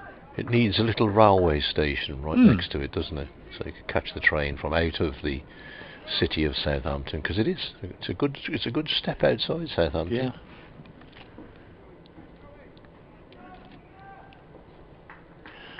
Russell Warren's playing the game at the moment, as he should, as the umpire. He's moving from square leg to square leg, whether it's the right hander or the left hander. He's swapping sides. Leach comes in, and that's a good ball. It might just have done a bit in the air there, beating Ben Slater on its way through to Cox. The old my stream is it's a bit temperamental this afternoon. It keeps reloading itself, which is not good. It is a bit frustrating when that happens, isn't it? Yeah, it's about, I think we're 2 balls behind now. No, only 1 ball behind. Technology, eh? Oh. Adam Lythe has passed 50 for the 5th time already this season. It's a fair effort. 3rd game of the season. 12 without loss. Slater pushing this again gently into the offside. Who's that doing the fielding there, that gentleman? Oh, that's Tom Fell. Tom Fell, yeah. In the covers.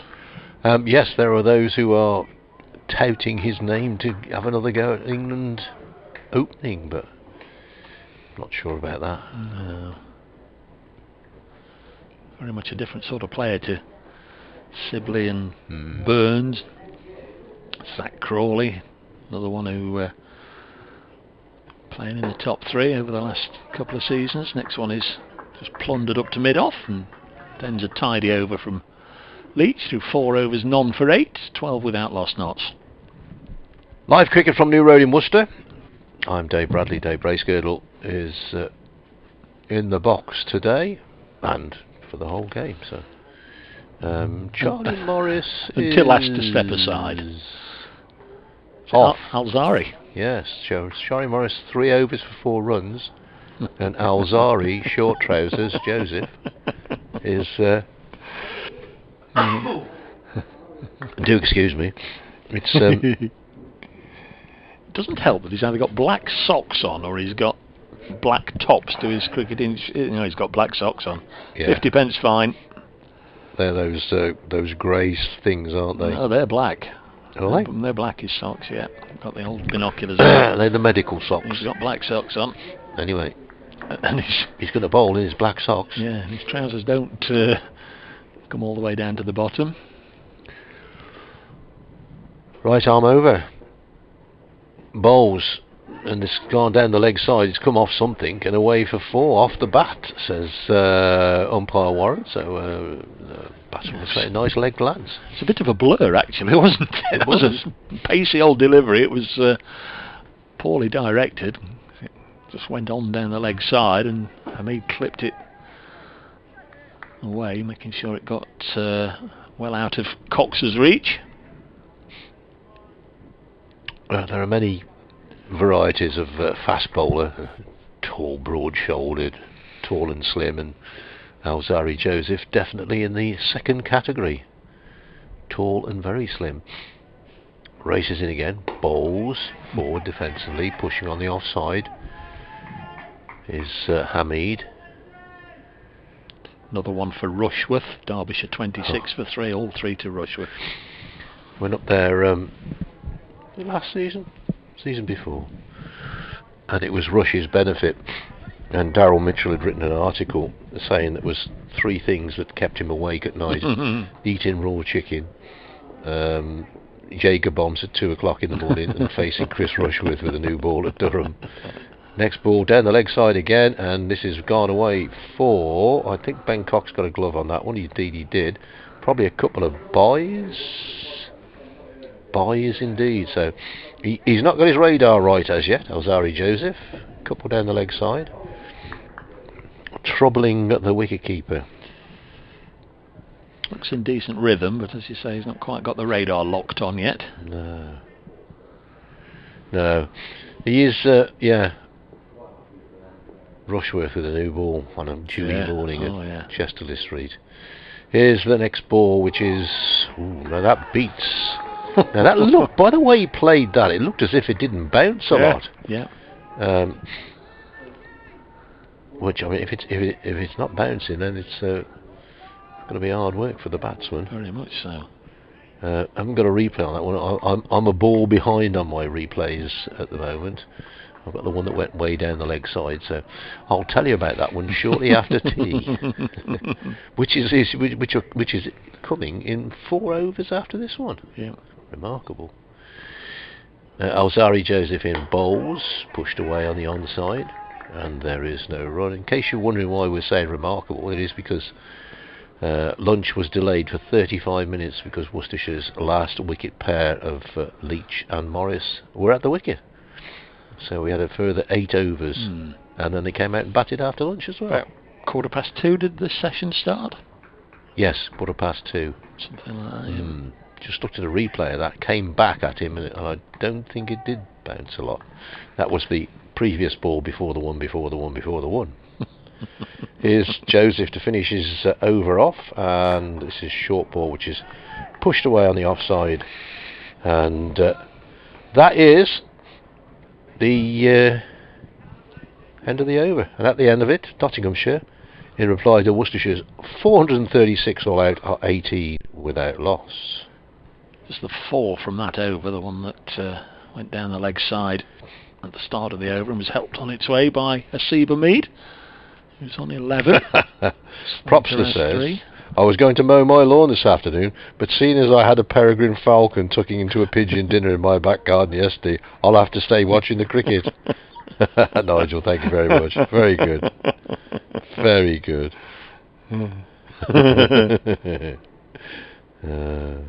I know where there's a couple of pigeons they can have as well.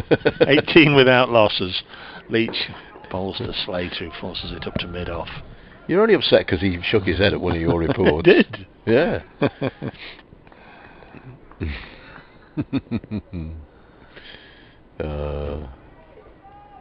18 on the board.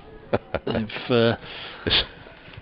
struggled to stick around for very long so far, Slater and Hamid. Thanks to Andy Willis, who says, "Is it worth coming tomorrow?" If you can get in there.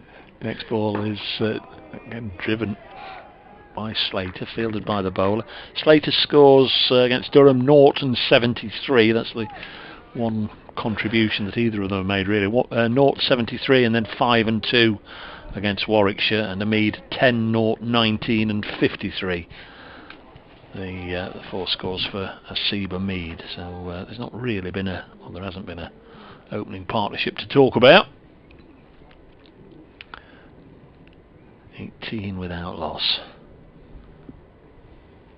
Slater, 29 years of age, from Chesterfield, punches this to point, and there's no run. The home of the crooked spire. It's a strange thing, that. And home of Ross Whiteley, the Worcestershire player, is a Chesterfield boy. Still here, isn't he, Ross Whiteley? Yes, on the books? yes, captained the second team yesterday to victory down at Taunton. Yes, it is a weird thing, isn't it, that old spire? I don't know if you've ever been to Pisa, the Leaning Tower of Pisa. I have. You see hundreds of thousands of people there queuing to have a photo. They don't seem to market that the same in Chesterfield. This is driven nicely by Slater.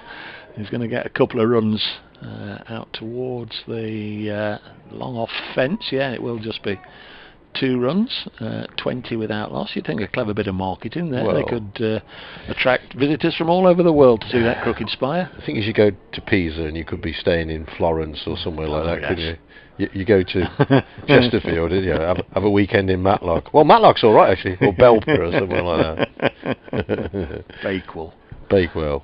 With all due respect, this is where we make the tart. This is with all due respect to those wonderful little towns. I do like those towns. I do very much. Yeah. Beautiful. Yeah. Next ball to Slater is again clipped away nicely. Might come back for 2 again. Yeah, he will. Didn't see an awful lot of 2s in that last wicket partnership between Leach and Morris. It was 1 or none. Pidge is back. 20. I think it's 24. It should be 24. We'll see. Got stuck a bit. Might already have gone up. No, 22 without loss. With Slater on to 7 now.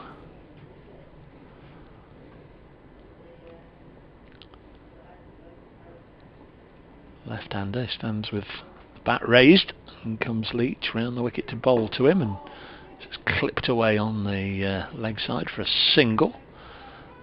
Gradual accumulation through that over for Ben Slater, and takes a single from the final ball to keep strike. He's on 8-23 without loss. Another lefty due in next in Ben Duckett and Joe Clark. Very interesting to see how he goes against his former county. Lyndon James, who didn't get a bowl yesterday but did get through gate overs today, doing at 5. Captain Stephen Mullaney at 6. Another lefty, Tom Moores at 7. Another lefty, Liam Patterson wide at 8. And then down the bottom of the order there, Zach Chappell, Luke Fletcher and Dane Patterson, all right-handers. Alzari Joseph to continue on about those lovely North Derbyshire up into the Peaks. It's 70 years since the Peaks National Park was first formed. Here's Joseph in and bowls wide of the stumps through the wicketkeeper. Lovely part of the world, over the roaches and places like that. Unless it's the middle of winter. Unless it's the middle of winter. No, probably want to avoid it then. It's always the one road that's shut, isn't it? Snake Pass, is it? Yeah.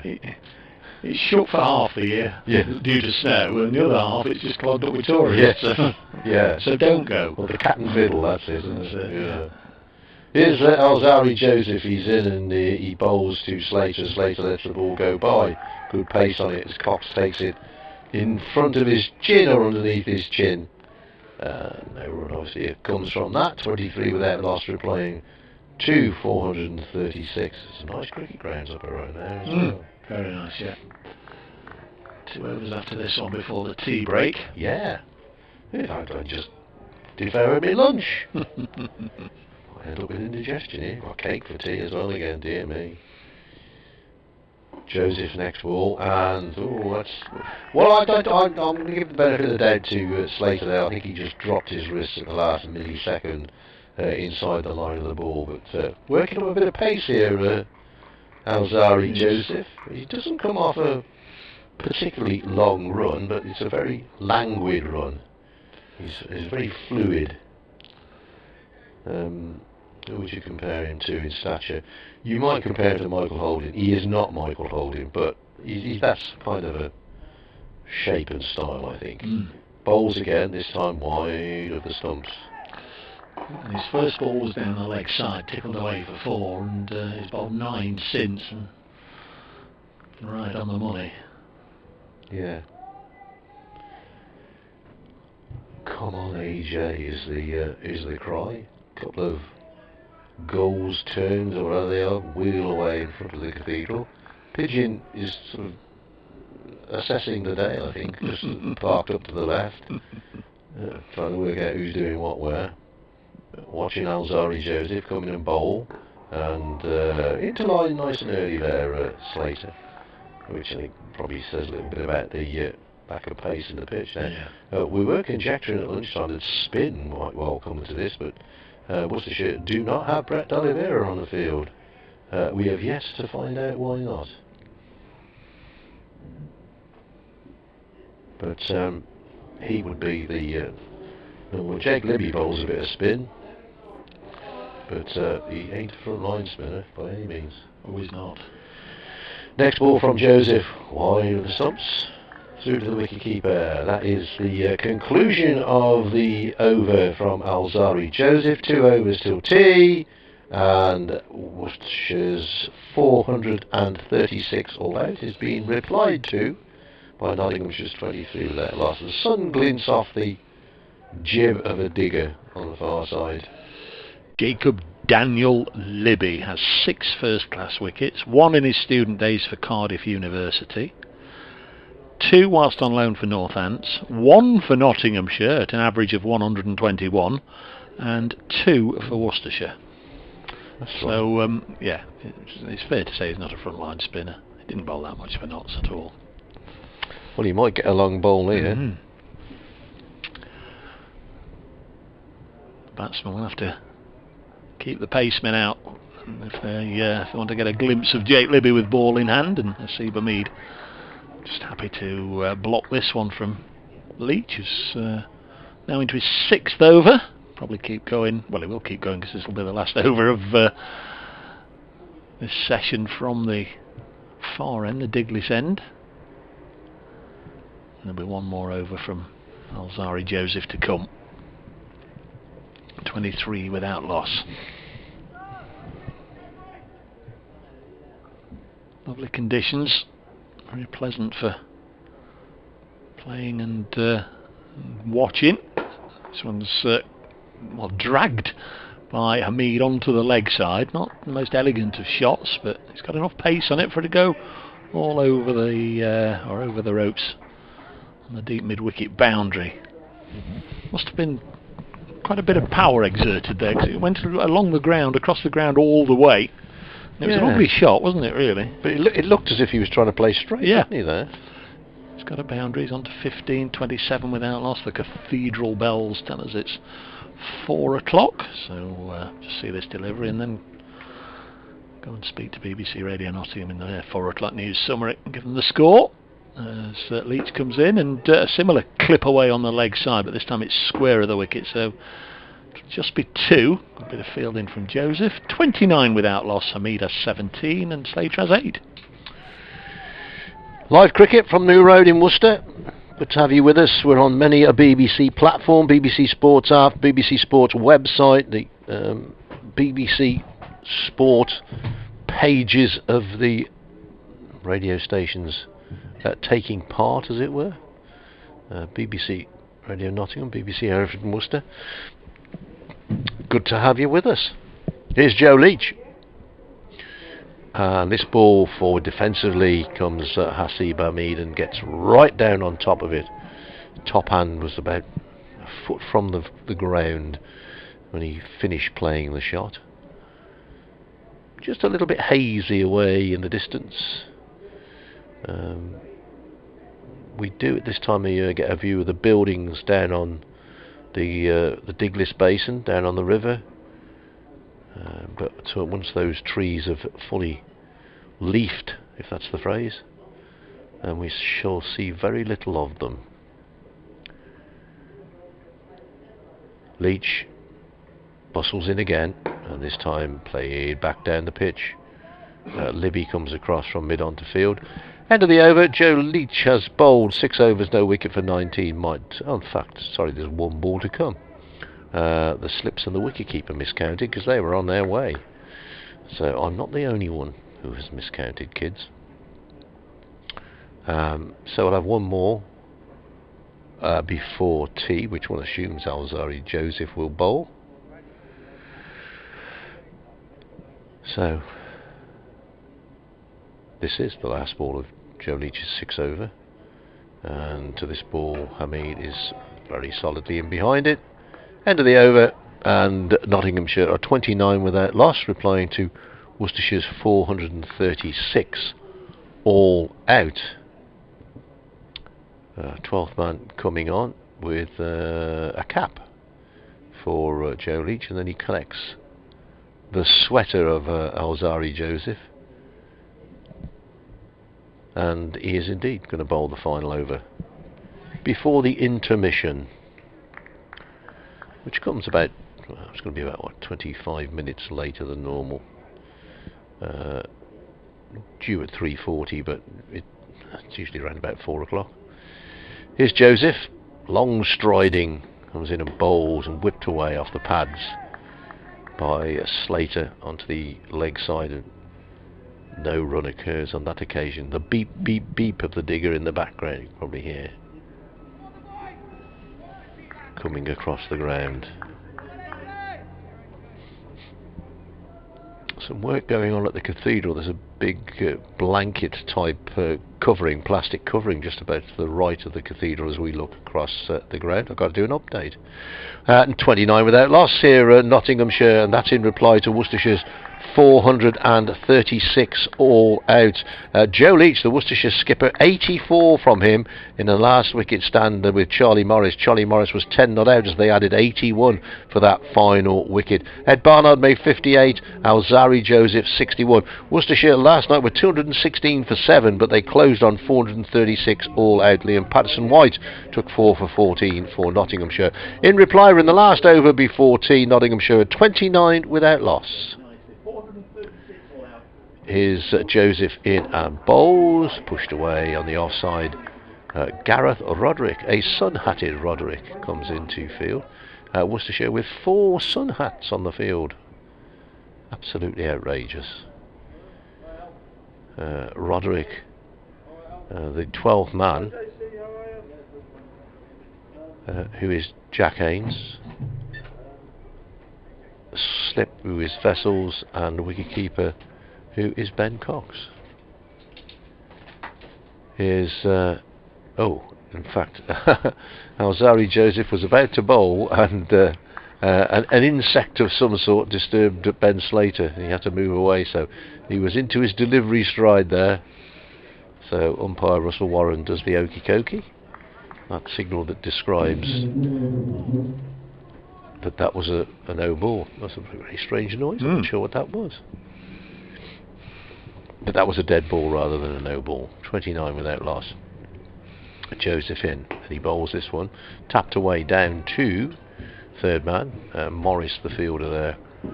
One more to the total, which goes to 30 without loss.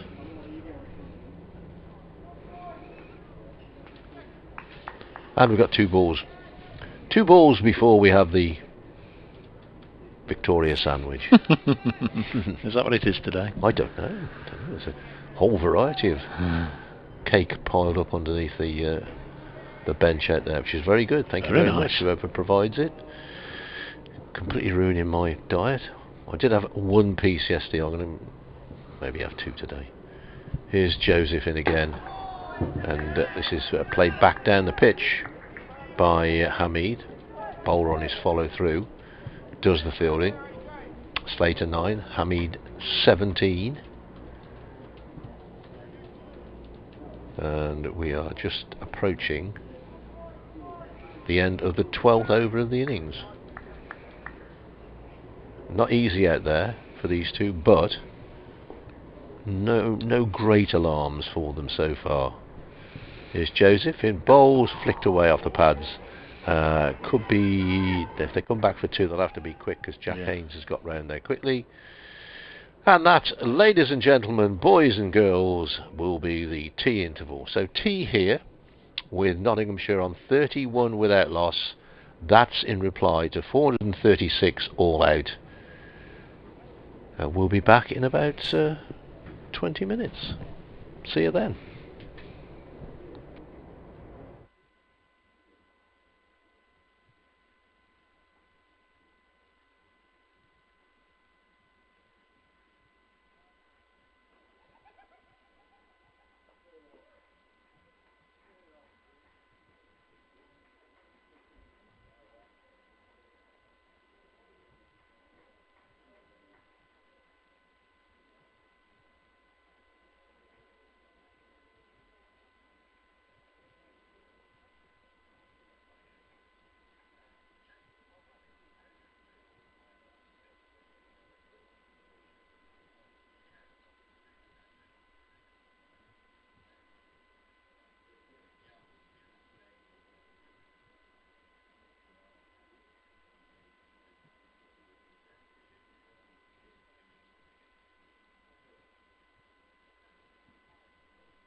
Have you got some? Oh, sorry. I'll give you some time, I'll make sure you fully understand it.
And welcome back to New Road for the post-tea session, day 2, Worcestershire against Nottinghamshire, with Nottinghamshire 31 without loss, replying to Worcestershire's 436 all out.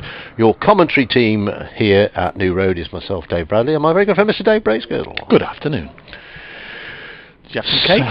I did have some cake. It was very nice. I think we had the same cake. Well, we didn't have the same cake because that would be impossible, but we had the same sort of cake, didn't we? Which was very tasty. Thank you very much. That's my treat for the day. I have to go and walk 400 miles tonight to get rid of the calories. But could have done with a dollop of squirty cream. You said that, but then you'd need a spoon, you see. That would have made a mess of the whole thing. But yeah, it was very good. Bring your own squirty cream. Or bring your own mayonnaise. Hey, you ask for mayonnaise with your lunch. You come in here with your newer cabbage. With your fancy. Yeah, you bring your own cream. Your fancy demands. Yeah, you want cream here, you bring it yourself. What time have we got? 4:26. So yeah, 6:30, I think. It is 6:30, I would think. Yeah. Whose fault's that? 32 overs. Well, either side of lunch, the game meandered, didn't it? Nobody was rushing around. But there we are. It is what it is, and we are very happy to be here. Now this is interesting. Ed Barnard is going to bowl. Is he? Yeah. That's him. Yeah. But there's one slip in place now. During the Worcestershire innings, for long periods, we didn't see any slips in place at all. Where's Joe Leach going? Oh, he's just thrown something off the field. Not sure what that was all about. Anyway, we can have cricket. Ed Barnard.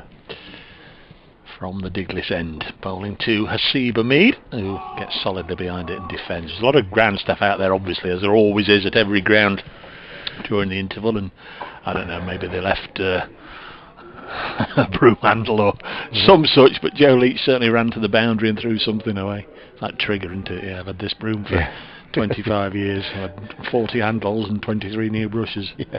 But it's a new one. I've had the same one all the way through. Yeah. Mate of mine had a cricket bat like that. Had his bat for 20 years. 4 new handles, 6 new blades. Here's Ed Barnard. Batted very nicely last night and again this morning, bowling to Hamid, who chops it down to Gareth Roderick, who has only had a limited involvement in the match so far. He was in and out quick as a flash yesterday. Dane Patterson's only wicket in the Nottinghamshire bowling effort. 4 wickets to Liam Patterson White, 1 to Patterson, a couple to Chappell, a couple to Fletcher, and the never to be forgotten run out. 32 without loss. I bet in 12 months' time, as you say, do you remember that game? What you're going to remember? It's been some Definitely. Good, some good batting, some good bowling, Yeah. but you think, yeah. 32 without loss. Slater to face his first ball after tea, and Barnard's gone round the stumps to bowl to him. Alzari Joseph is bareheaded down at third man, so almost certainly you'd imagine he will be bowling the second over. It's 4:30, so I'll have to go and just do a little chat next door. Barnard, the field is a slip.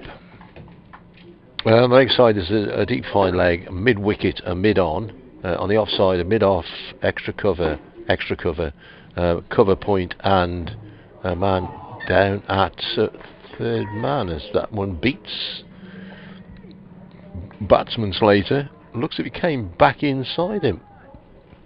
By extra cover and extra cover, I mean there's somebody in quite short on the offside, and then somebody in a normal position. By the way, Brett D'Oliveira not on the field for personal reasons, we're told. Can't really go into too much more.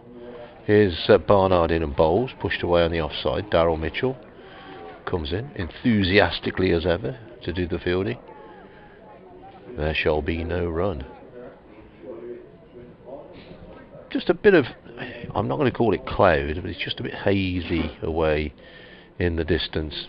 But it's been another all but cloudless sky today. Maybe, as we were saying, a little bit cooler. Just when sat outside at tea time, there's a coolish old breeze coming across the ground. Here's Barnard, right arm around the wicket to the left-hander, who is edging, wide of slip down to the boundary for 4. Genuine edge there. A second slip might have stopped it, wouldn't have caught it because it was along the ground. So Barnard frustrated a little bit in that over. A couple of good deliveries. One that beat the bat, one that took the edge of the bat. Flew away for 4. 12th man is on, collecting hats, jumpers, caps, various items of clothing, as they do at the end of an over, because the umpires, due to COVID regulations, don't do that anymore. And you do wonder if that will stay when COVID regulations end. Welcome to radio listeners with the news at Nottinghamshire. 36 without loss. First over after tea, bowled by Ed Barnard. A couple of good deliveries, one that found the outside edge of the bat but went all the way to the boundary. Slater on 13, Hamid on 19 here for Nottinghamshire. Worcestershire in the end, 436 all out. Last wicket stand of 81. Charlie Morris made 10 of those, but Joe Leach made 84, the skipper. Barnard 58 and Joseph 61 earlier in the piece. They put on 114 for that Worcestershire 8th wicket. In reply to Worcestershire's 436 all out, Nottinghamshire are 36 without loss. There are 31 overs left in the day. So, Alzari Joseph. Second ball, first ball of the over was a dot ball. This one driven solidly back down the ground, but the bowler himself sticks out a hand and stops it. I think Gareth Roderick thought he was going to have a bit of a chase down to the boundary there, but the ball stuck in the bowler's right hand. Sun glints off a car in the car park away to our right hand side, under where there once stood 2 spreading chestnut trees, neither of which are there anymore. Joseph in bowls, played defensively on the onside. 12th man, who is young Jack Haynes, comes into field. I say those trees aren't there anymore, the stumps of the trees are. They make a good bar, that would, wouldn't they? You prop your drinks on there and lean on there. There we are, the chestnut bar. There we are, folks. I would imagine it would be quite a job to remove them completely, because all the roots, they would have, crikey, they'll have been there for 100 years, won't they? Yeah, take apart the car park. Yeah. People going down towards the river, we can see in the distance. as Alzari Joseph is in and bowls wide of the stumps through to the wicket keeper. Just the other side of the King's School field there's what was known as Swanpool Walk, where you can walk from the Bromwich Road, St John's area of the city, down to the river, and a very pleasant walk it is these days around the river over the Diglis Bridge. During the winter, the Mem Saab and myself often did that one with a couple of dogs in tow. It's very nice. And it wasn't muddy. That was the main thing. That was important, yeah. Everywhere else was. Here's Alzari Joseph, couple of slips, stooped down. He's in and he bowls forward. There's a half an appeal. Maybe brushed the pad onto the bat, but there's certainly some bat involved in that, which negated the full appeal, I suspect. 36 without loss. So what's that? The Royal Grammar School, that one over there? The red building in the distance? Yeah. No, they're apartments down on Diglis. Okay. The King's School is to the right of the cathedral, those buildings along there. Right. The cathedral school, you could call it, as it is part of the cathedral. But that's those their playing fields over there. Joseph in bowls, and this is turned away on the onside. They'll have to take a quick single here, and here's the throw comes in from 12th man Jack Haynes. Impossible to tell from here how close that was, but that was a very in the end, because they got there, it was a well taken single, but it looked a bit risky at one time. Any hesitation, they might have been in trouble. 37 without loss here, Nottinghamshire. Slater on 13, Hamid on 20, and Joseph has bowled 4 overs for 7 runs. 30 overs remaining in the day. Worcestershire made 436 all out. Athletic bit of fielding, wasn't it? He was quickly to it and clean pick up and got the ball out of his hands. Just narrowly missed the stumps. Still going to be, well, still, we've only had 2 overs, but we'll be Ed Barnard to continue from the Diglis end. All those white plastic bucket seats at the far end, just longing for the members to be back in, occupying them. Barnard bowls and Hamid forces this out on the offside, fielded by Tom Fell. There's no run. 37 on the board. Represents Nottinghamshire's best start so far. Third matcher. Draw for Notts against Durham, defeat against Warwickshire. Worcestershire have drawn their opening 2 contests. Here comes Barnard again. Bowling, and it's a good bit of work from Cox. It just angled down the leg side, and the wicketkeeper, quick as a flash, whipped off those green bails, and everybody has to wait for umpire Russell Warren to come in and replace them. 37 on the board.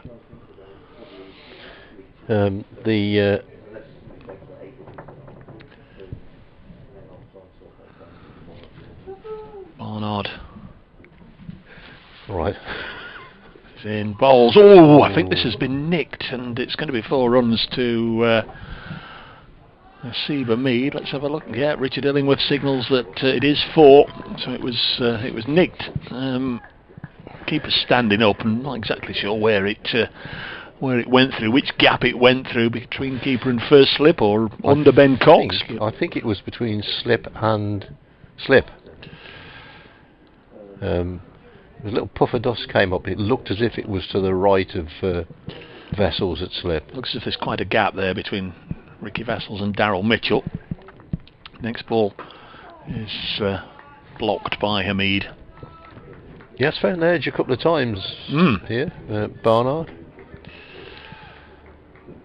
A lot of extraordinary trigger movements from a Seba Mead, and lots of action after he's made contact with the ball. Very often get a bit of a flourish.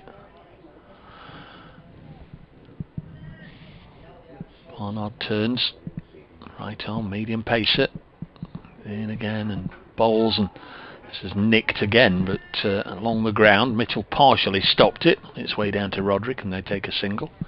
He had a little bit of Lions exposure, didn't he, Ed Barnard, at one stage? Yeah, and he played a lot of age group cricket for England, mainly as a batsman, it has to be said, early in his career. But Yeah, I've spoken to him about this, but I don't know whether he kind of falls between two stools.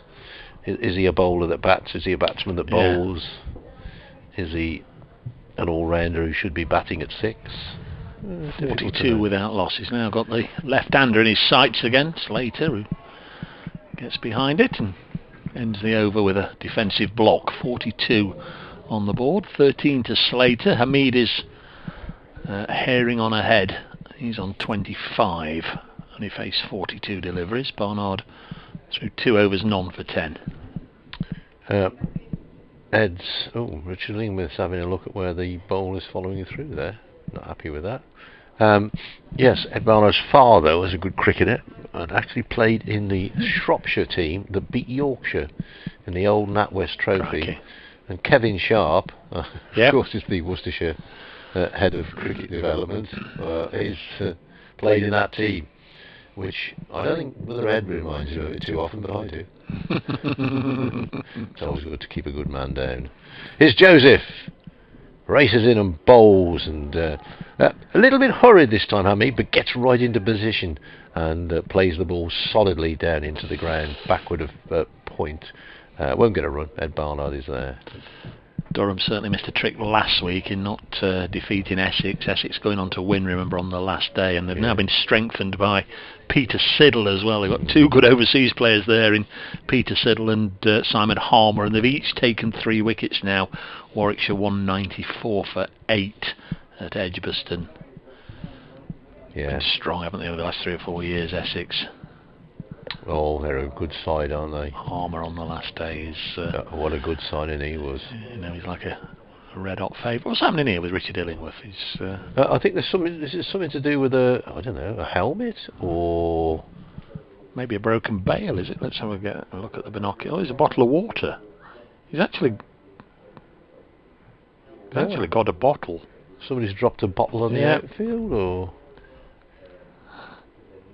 So that's the second bit of litter that's been left on there in the during the tea interval. But it's held up play for a minute or 2. Strange goings on. Looks as something else is happening. Is there a helmet coming? Maybe Ricky Vessels is also waiting for a helmet. We'll have a look elsewhere. Gloucestershire 33 for 1, replying to Hampshire's 470. Somerset have got a lead now at Grace Road, quite a healthy one, 315 for 8, having bowled Leicestershire out yesterday for 233.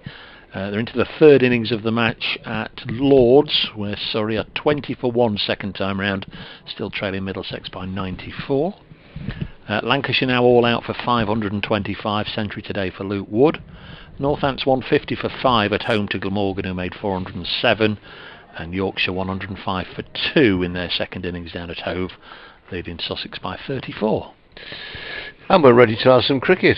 Equipment has been, water bottles have been taken off, and Ricky Vessels is on at a shortish leg. He's probably a strip and a bit away from batsman Hamid as Joseph comes in and bowls wide of the off stump through to the wicket-keeper.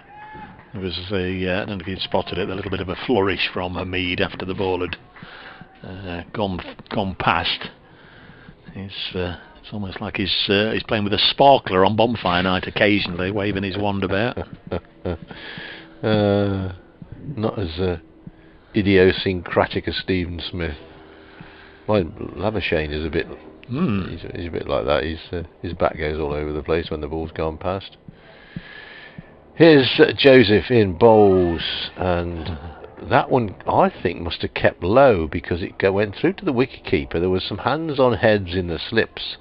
It was allowed to go through, so it must have been wide of the stumps, but we'll have a look at that when the replay comes up in about a minute's time. 2 byes. Yeah. So there was one before tea that Joseph bowled again to Hamid that kept a bit low, so as we were saying, if it's up and down bounce, then batsmen are going to have to work hard.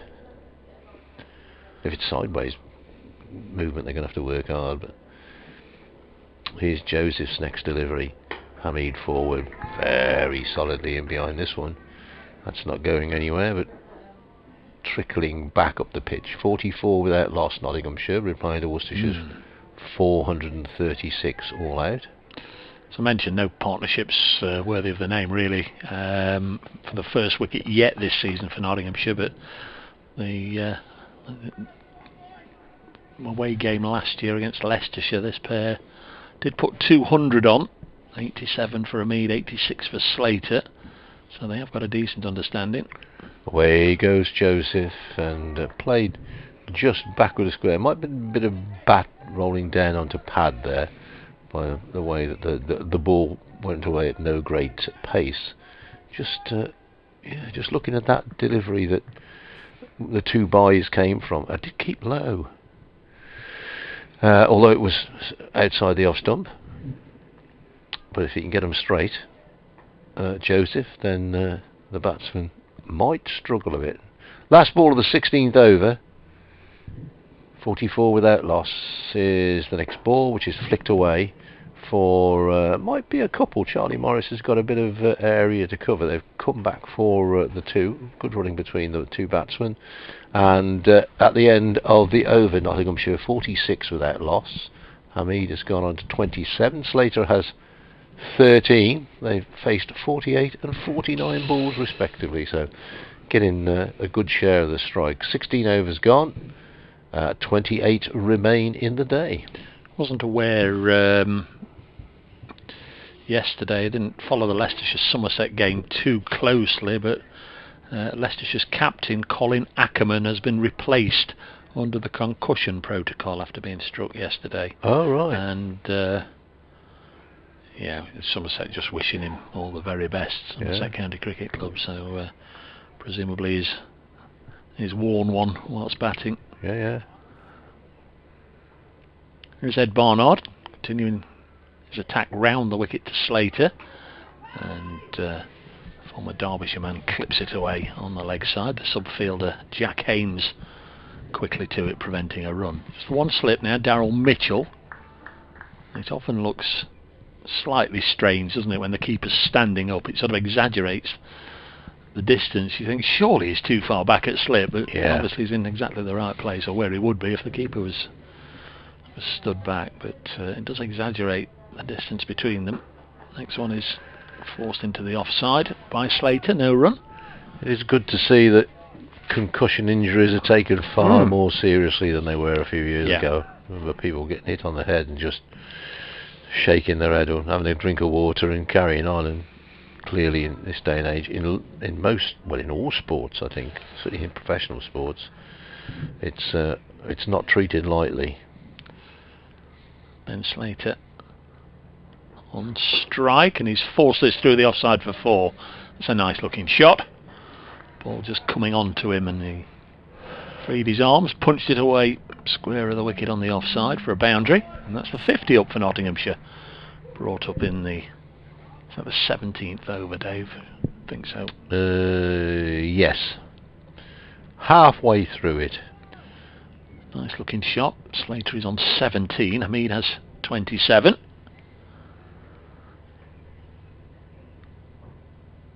Fifth match in his career against Worcestershire for Ben Slater. This one's just played gently out onto the offside. Got a best of 65 against the pairs.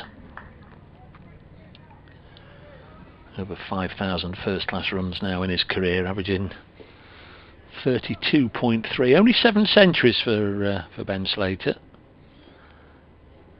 Fancy a player of his talent perhaps should have converted 1 or 2 more starts. He'll be looking to do that over the next year or two. He's got another one away through the offside, and that again will race away quickly out towards the cathedral side of the ground. Second time this over he's found that spot on the boundary rope, and he's on to 21 and Notts on to 54. Yeah, seems to have got there quickly. I suppose 17th over, yeah they have. What's it going on at 3 and over? 3 17 to 51, if I remember my old dart scores. There's Barnard, can't give him that width outside off stump, and he doesn't, and this time Slater has to push it up to mid-off, end of the over.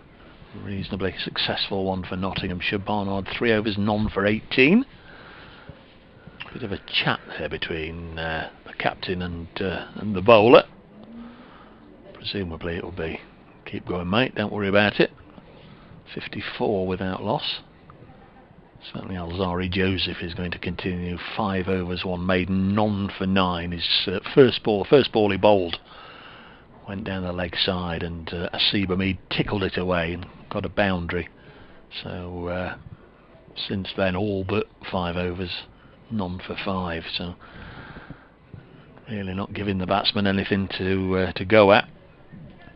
Trying the runs up. Joseph it will be. Joseph, you know what they say. You'll make it someday. I did say I wasn't going to quote anything from a musical. Next ball is good pace on it, but the batsman not drawn into it. My kids, when they were early teens, were infatuated with Joseph and his amazing Technicolor Dreamcoat. I think I went to see it about 5 times. Was that the Philip Schofield era, or Jason Donovan? No, it was a touring company, so right. We didn't have those sort of people. It was a good show. Yes, yeah. Very, very. Yeah, some of the amateur productions up and down the country are as good as the West End. They were professional touring, but it was excellent. Throwing in Michael Holloway, I remember, was the lead man in most of them. Here's the next ball, which is pushed away on the onside. It's the stage setting and the special effects, really, that the West End can do a lot. You know, that amateur productions can't. No. But, you know, very often the acting and the singing's absolutely top notch. Yeah. Fletcher having a bit of a take of the afternoon air. It's out on the grass, in front of the ladies' pavilion there. Yeah, one of my favourite musical bits is as Joseph is in and bowls, and this is, he's dabbed the bat down on it, Hamid, and then he's turned to see where the ball had gone. Well, it's gone down towards fine leg, so plenty of bat on it, but more inside edge-ish than full face. Yeah, I love that bit in Phantom of the Opera when the chandelier comes back to life. Watched it again the other night. I'd pay good money just to see that bit. Amazing. Sing once again with me. Good stuff. There we are. Let's get back to cricket. Yeah. Which is an opera in itself. 54 without loss, Nottinghamshire replying to Worcestershire's 436. Here's Joseph. Leaps in, bowls. Turned away on the onside, 1 bounce. To Vessels, who's at short leg. Looks as if Fletcher's been waiting for somebody to have a walk with him, and here comes Zach Chappell. Looking for a friend. Yep. Got no mates. Taking the afternoon air. Who's this? I'd like to tell you who this is, but the thing with hoodies is... You can't tell. If you pull your hoodie up, I'm guessing it's Dane Patterson, yeah. So, his walk... And he's very much latched on to Fletch. He walks like an Egyptian, as they say. Walks like a South African. Here's the next ball, and this is turned away on the onside again. They have to be quick, and they are quick. They've run well between the wickets, these two so far. Jack Ames, the 12th man, once again drawn into action, and total goes to 55 without loss. The digger on the far side of the field, on the car park, is looking very busy. See, it's yellow and black jib. At 5 o'clock on a Friday? Between the, never thought about that. Blimey. Must be on double time. 8 minutes to 5. And on a bank holiday. But he's gone before 5. A bank holiday, should be. Working on St George's Day. Having a laugh, boss. A couple of slips in now. Of should have been operating with 1 for most of the time. As right arm over to the left-hander. But solidly forward is Slater. Plays out on the offside. And Slater has 21. Hamid has 28. Nottinghamshire have 55 without loss. And Worcestershire's attack a little bit limited with Brett D'Oliveira off the field, because it's all pretty much right arm over medium pace. Yep. Charlie Morris is doing a bit of windmilling. So maybe he's coming on for Joseph, who's bowled 6 overs for 10 runs, but he has bowled either side of tee. It's a day very much for the county championship enthusiasts. Isn't it? This one, it's Yeah. an attritional day. It's a slow burner, if you like. There were periods earlier on where we struggled really to see what either side was doing by way of trying to seize the initiative. But Worcestershire managed to ground out a good old score, 436, and there won't have been that many occasions where a number 10 scored a century, and Joe Leach was just starting to sniff one out, getting to 84. He was last out, caught by Stephen Mullaney. It's the one time actually that Notts brought anybody in when they brought the spinner on for the quicks. They had everybody on the ropes for ages, didn't they? But when the spinner came on, they popped a slip in, and Leach obliged. Start of a new over, and Hamid plays this on the leg side, and there's no run. Yeah, if you like your all singing, all dancing, music playing, fireworks going off, T20 cricket, this ain't for you. But if you like to sit and watch a game unfolding, this is it. Yeah. I think back at 11 o'clock this morning, he said day 2 is sometimes a moving day more than the third day, as Hamid blocks this next one. Well, they're both moving for position here. Nottinghamshire know they've got to bat really well to stay in contention. They can't lose the match, he says. Somewhat naively, they can't lose the match on the second day, but they can go a long way towards setting the platform to put a decent score on the board to remain competitive. Next ball is blocked by Hamid. If they were to lose 4 or 5 wickets in the 26 overs that remain this evening, then again, mixing your sports up and your metaphors, they'd be well behind the 8 ball, but they should be able to put some runs on the board this evening, having seen now number 8, number 9, number 10 in particular for Worcestershire were able to not only survive but score runs. This is chopped down to third man, and there's a single down to Gareth Roderick. 56 without loss. I swear I can hear an ice cream man. Yeah. You're hallucinating. Well, you wanted some with your cake. There you go. Yes, there was certainly some music of some sort. Perhaps it's the St George's Day parade passing the ground. One of the floats. Yeah, don't have those anymore, do they? Scouts. Barnard round the wicket to left-handed Slater. Punched Barnard away for a couple of boundaries in the last over, but unable to find any runs so far in this one. Another push into what he thought was a gap was fielded by Tom Fell. 56 without loss.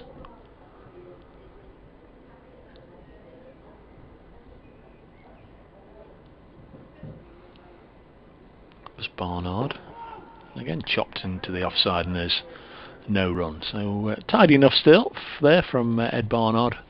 Just one from it, 4 overs, none for 19 is figures here on BBC Radio Nottingham, BBC Hereford and Worcester. Charlie Morris is indeed going to replace Alzari Joseph, 6 overs for 10 runs. Joseph, the quickest of the Worcestershire bowlers on show, I would say. Charlie Morris, who opened the attack from the New Road, if my memory serves me correctly, only bowled 3 overs, so he sorts his bowling mark out, back to 1 slip,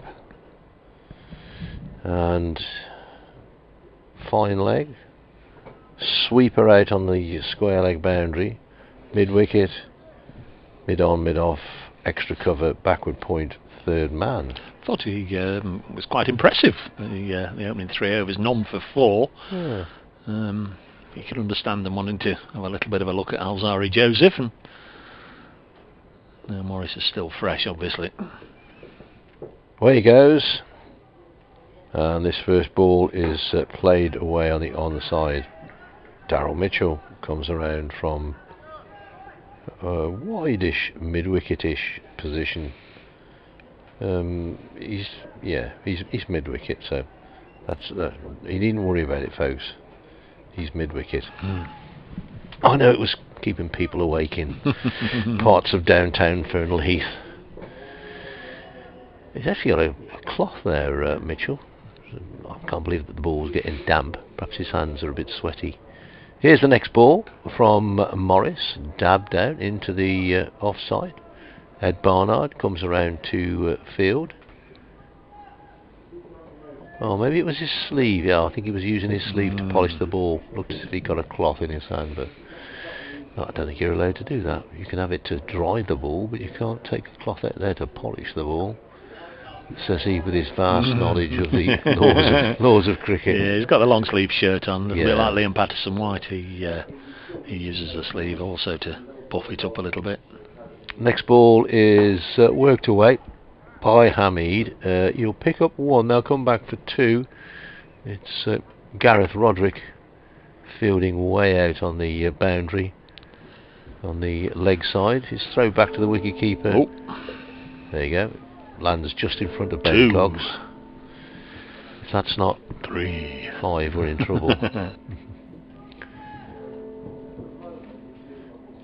By the way, if you I don't believe that people listen all the time, but if you dipped out during the day, there was some concern at the start of the day as Charlie Morris raced into bowl, and this is pushed away on the offside, no run. Some concern that there was no flag of St George, no cross of St George flying from the cathedral this morning, which it traditionally does on days like this, and we wonder what was going on.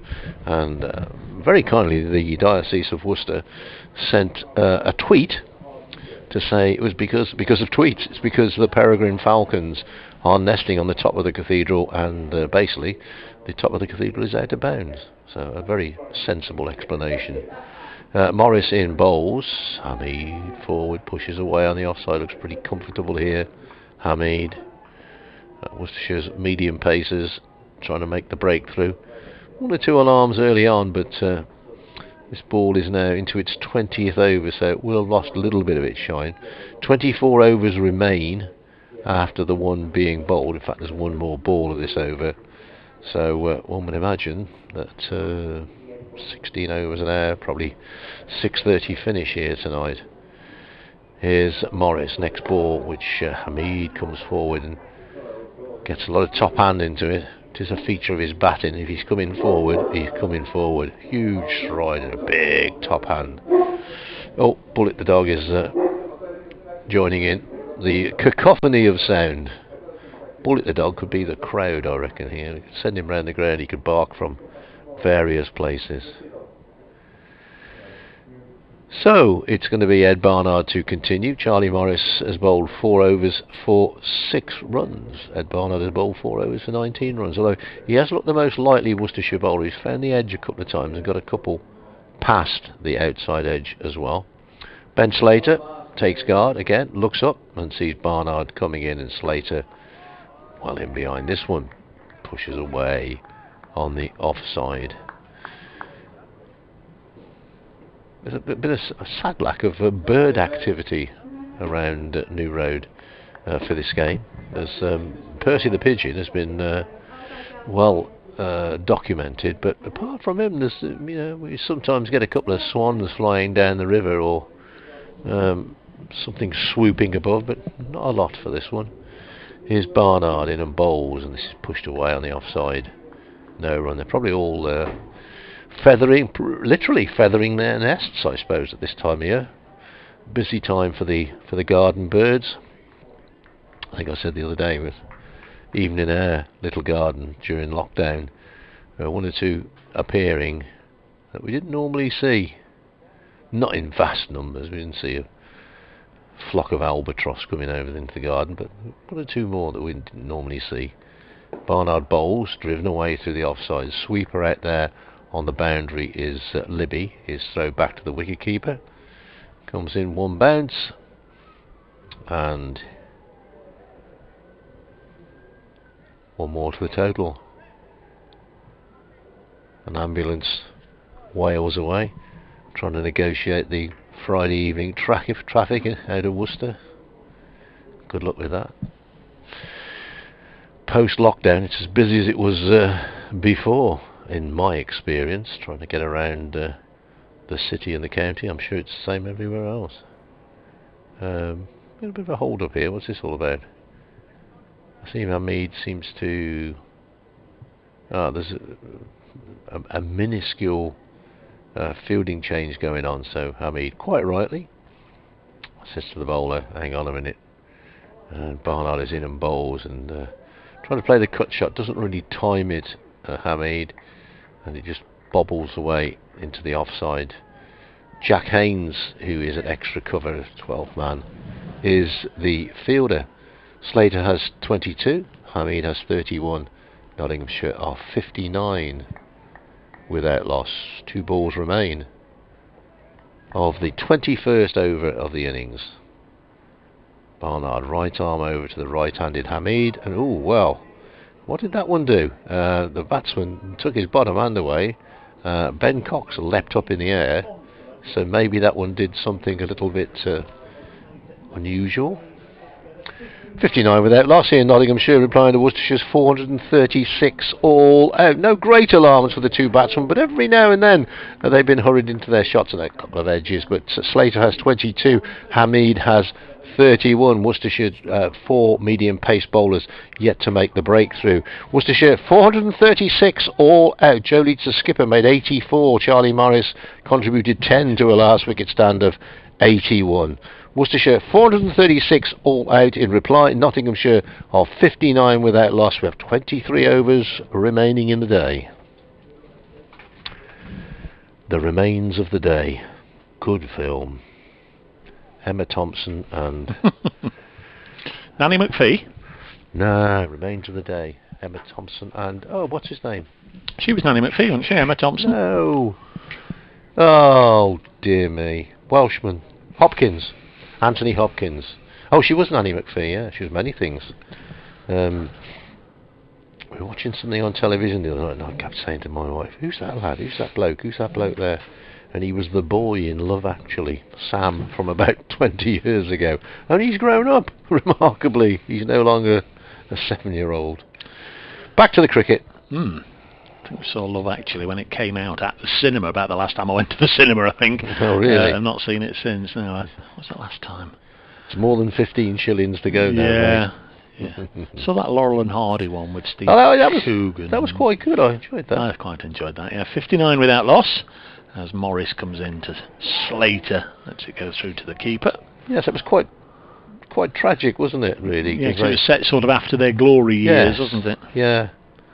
Yeah, when they really struggled. But yeah, good film.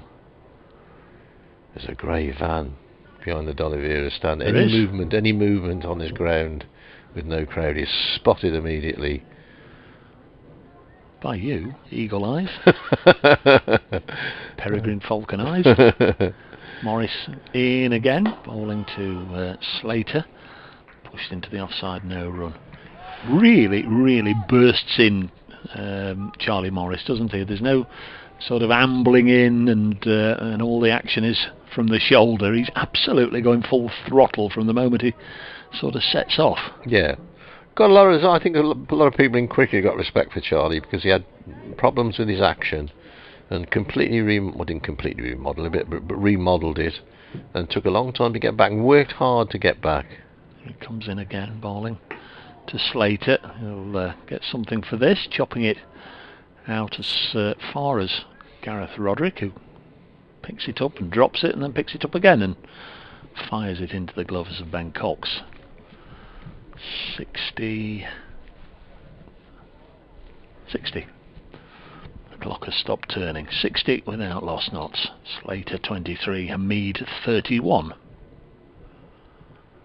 Knots really can afford or can't afford to lose any more than one in this session, you'd imagine. No. If they lost, if they were a couple down, close of play. Chasing 400 effectively. Hamid blocks this one. Yeah, we've got 22 overs after this Yeah. one, so if they didn't lose a wicket, they could be 120, 130 without loss. And Worcestershire, of course, started with 140. We'll keep an eye, if he stays there for another 3/4 of an hour or so, on Luke Fletcher, because traditionally he's been the night watchman over the last few years, and at the moment he's as far away from the Just topping his pavilion tab. as he could be. He's over on the cathedral side of the ground there, with Chappell and Patterson just watching on. Mead clips this to short mid-wicket, no run.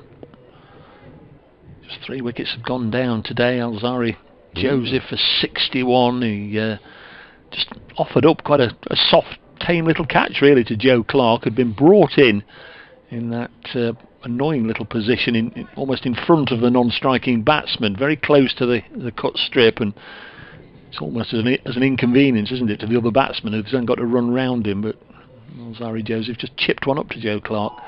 It's just taken down the leg side. Was it down the leg side? I think it escaped the gloves anyway, Yeah. and it's harmlessly gone through to Ben Cox at 60 without loss. Alzari Joseph was out for 61. That was in the 104th over, 330 for 8 at that stage. And then Ed Barnard reached his 50 before he was dismissed for 58 by Liam Patterson-White, the spinner. Tom Moore's standing up, and it's one that was just feathered into the gloves. That was 355 for 9. That was in the 112th over. It meant that Notts had missed out on maximum bowling points. Start of a new over. Ed Barnard is the bowler.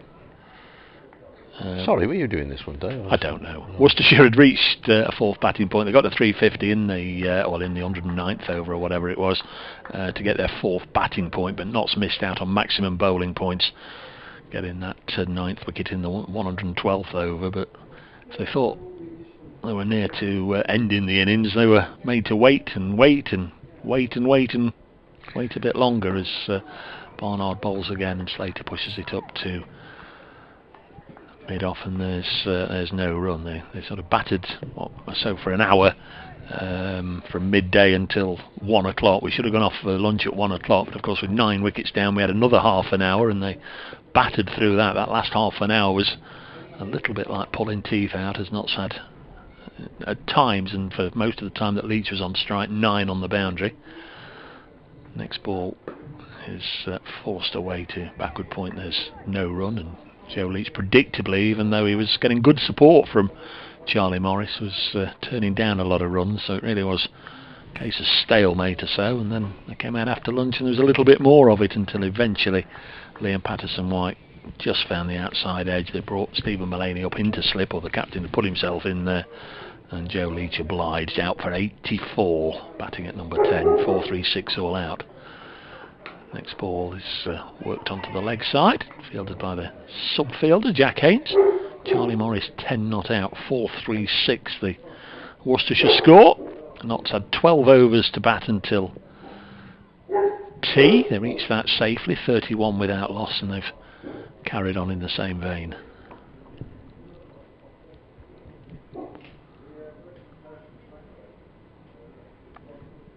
There is a dog in the building, by the way, in case you're hearing things. Next ball is left alone, and again it goes through to Ben Cox. It's not somebody with a nasty cough. No. Still pleasant, very nice conditions. We've hardly had a breath of wind either of the 2 days' play, really. Don't think it's been quite as warm as yesterday. That's the opinion from somebody that's been sat inside all day when we have ventured out. Not been quite as warm as yesterday, as Slater frees the arms and gets the ball out onto the offside for another run. His 24th, 61 without loss. Skies have been relatively clear, perhaps not as deep blue as they were yesterday, but very nice nonetheless. Bit of hazy cloud around for most of the day. The umpires are in conversation, not sure what about. probably ordering their pizzas for later. Although I suspect Mr. Illingworth might be going home for his tea, as he lives not a million miles from here. Looking towards the pavilion, and now they're going to wander off and continue umpiring, continue adjudicating. Yes, I don't think it's anything of great significance that's going to alter the course of this contest.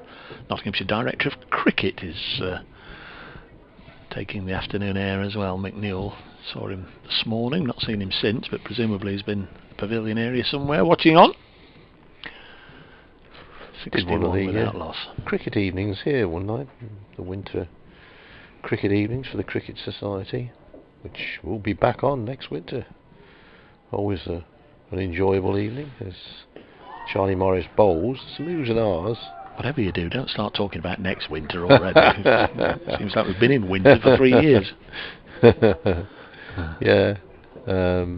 Yeah, some good guests, some very interesting people talking about all sorts of things. I know Vic Marks came not last winter, the winter before, and I generally do a bit of MC. Did he have a book to sell? No, I don't think he did. Oh, right. No, I don't think he did. Generally a good read when he does have a book to sell. Yeah. Morris in bowls, punched away through the offside. Work here, and that's going to be 4 runs. That's a nice shot. Timed that far better than I thought when it came off the bat, but it's a vain chase for Gareth Roderick to cut that one off, and the total goes to 65 without loss.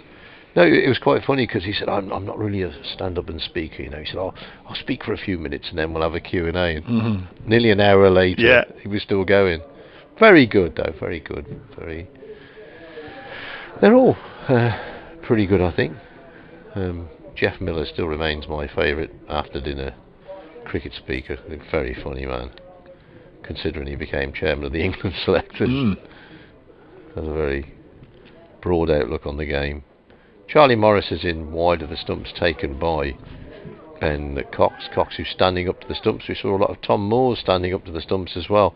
Mainly, I think, because the bounce is quite low and a little inconsistent. Sheikh Libby was saying last night that it's a slow pitch, and you basically got to work hard for your runs, I think, on here.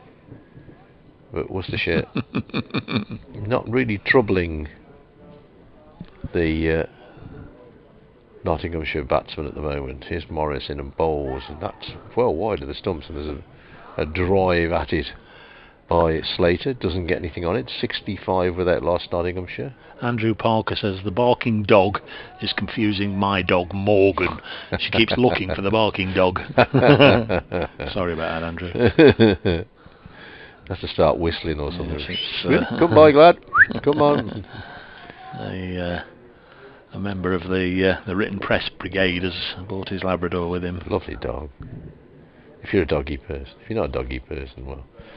Here's Morris in and bowls, and this is dabbed down to third man for a single. Who's that down there? Jack Haynes. Now, yesterday we had a little group of coaches sat in the stand at the Diglis end of the ground, but they've not turned out today. And as we keep saying, there's very little movement around this ground, so anything can be spotted from a distance.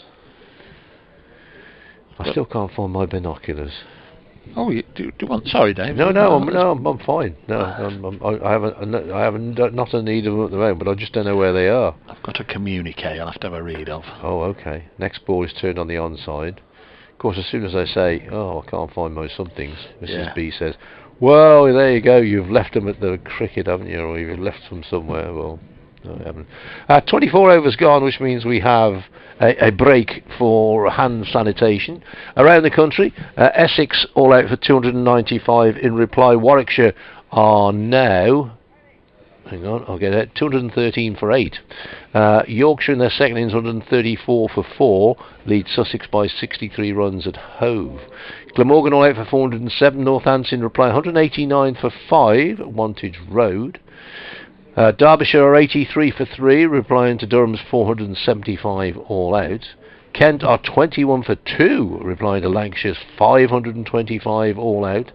Gloucestershire 68 for 1, replying to Hampshire's 470 all out. Middlesex against Surrey. Surrey are 55 for 2 in their second innings, and Middlesex made 268, so Surrey trailed by 59. And Leicestershire against Somerset. Leicestershire's second innings are 7 for 2, still 78 behind, as 318 was the Somerset total. Now here's Daryl Mitchell coming on for a bowl from the Diglis end. Got a wicket already this season, if I could ever find my respective bits of paper.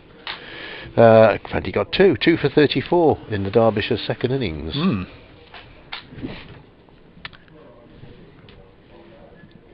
So he's going to bowl some, wow, he still calls it medium pace, but I don't think anybody else does. A mixture. Slater's on strike. Here he comes then, Daryl Mitchell. First ball's pushed back to him. A long time. He's the chairman of the PCA, wasn't he? He was, yeah. He isn't anymore. He's now handed over the role. Yes. Who's chairman now? Harris. Middlesex. James Harris. Anuj Dal, I think, is the vice chairman of Derbyshire, who used to be at Notts. This is again pushed back to him by Ben Slater.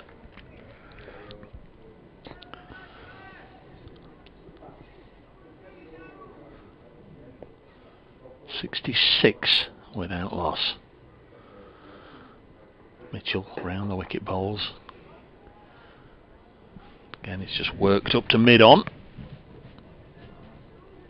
Spelling stump to stump here, Daryl Mitchell. Ben Slater.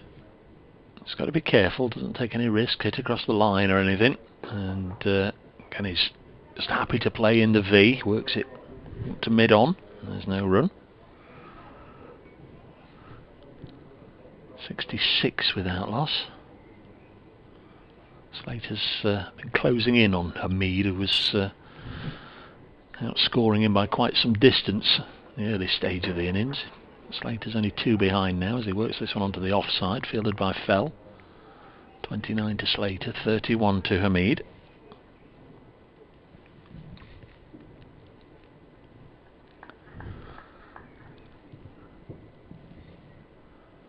Daryl Mitchell, final ball of the over, and it's a maiden. It's tidy enough to begin with, wasn't it?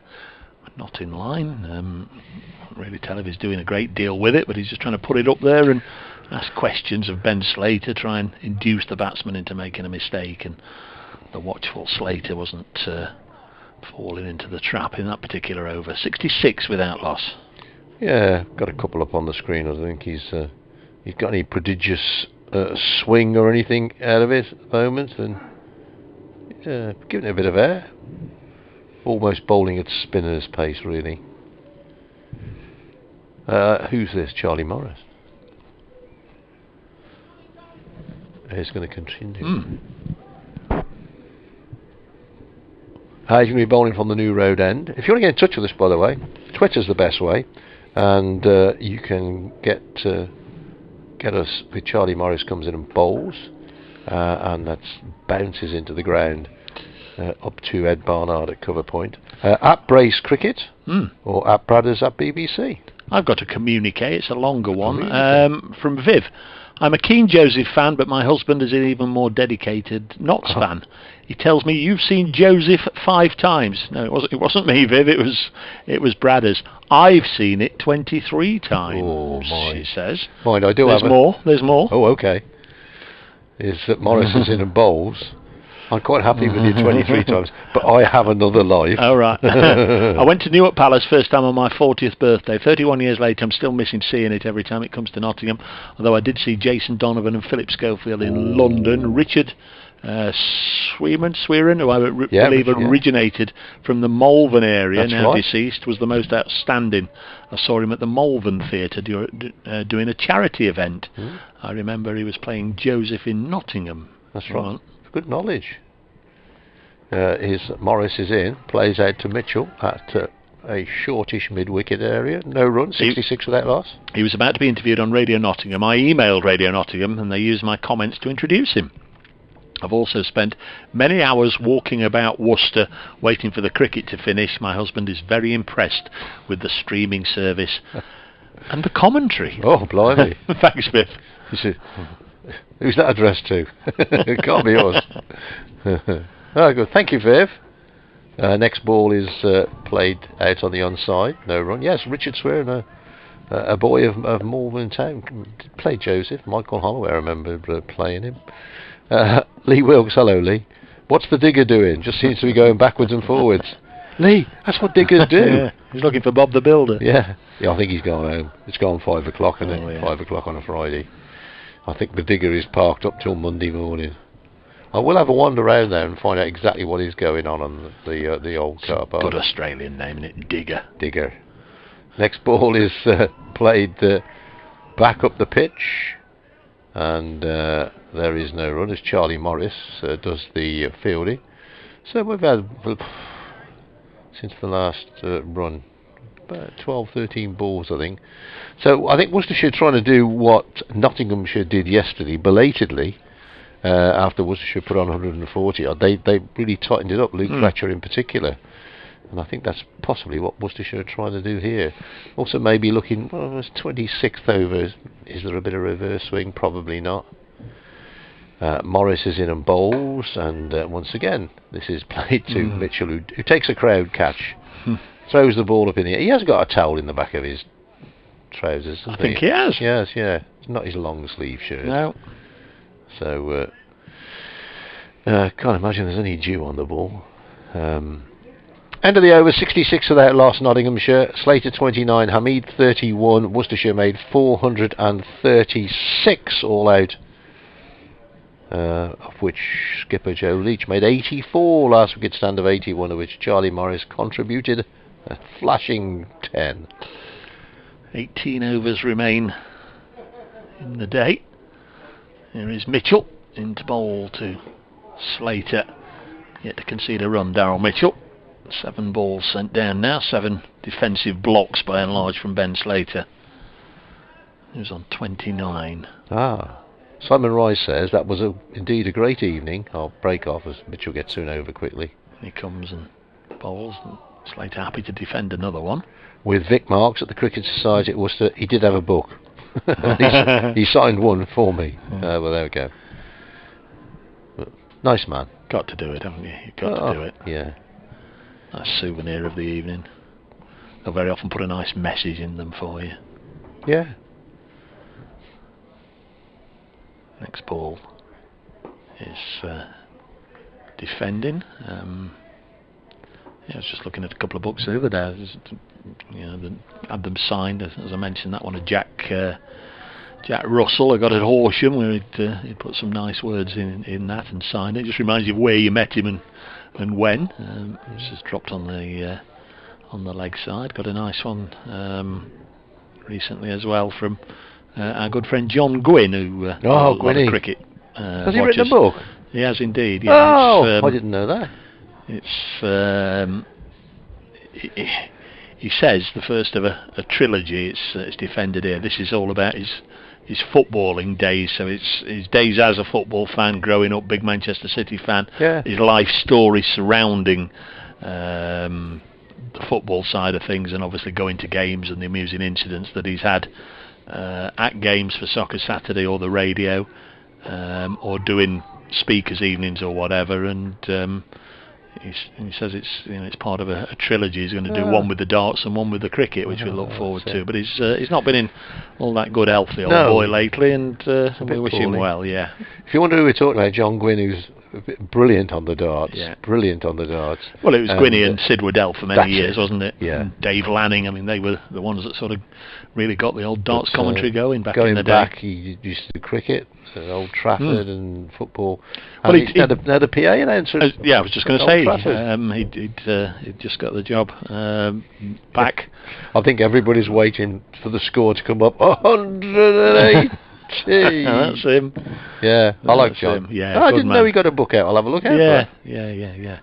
Soccer Satisfied, I think it's called. I mean, nothing in it for me to plug it, but it's very good. If particularly if Manchester City are your team, because they're his team, and Yeah. all the times he's gone along there and watched. He's a man of Shrewsbury, isn't he? Yes, Shrewsbury were his first town, Oh, right. his hometown, and his first team, and he grew up there, and then the family moved to Manchester.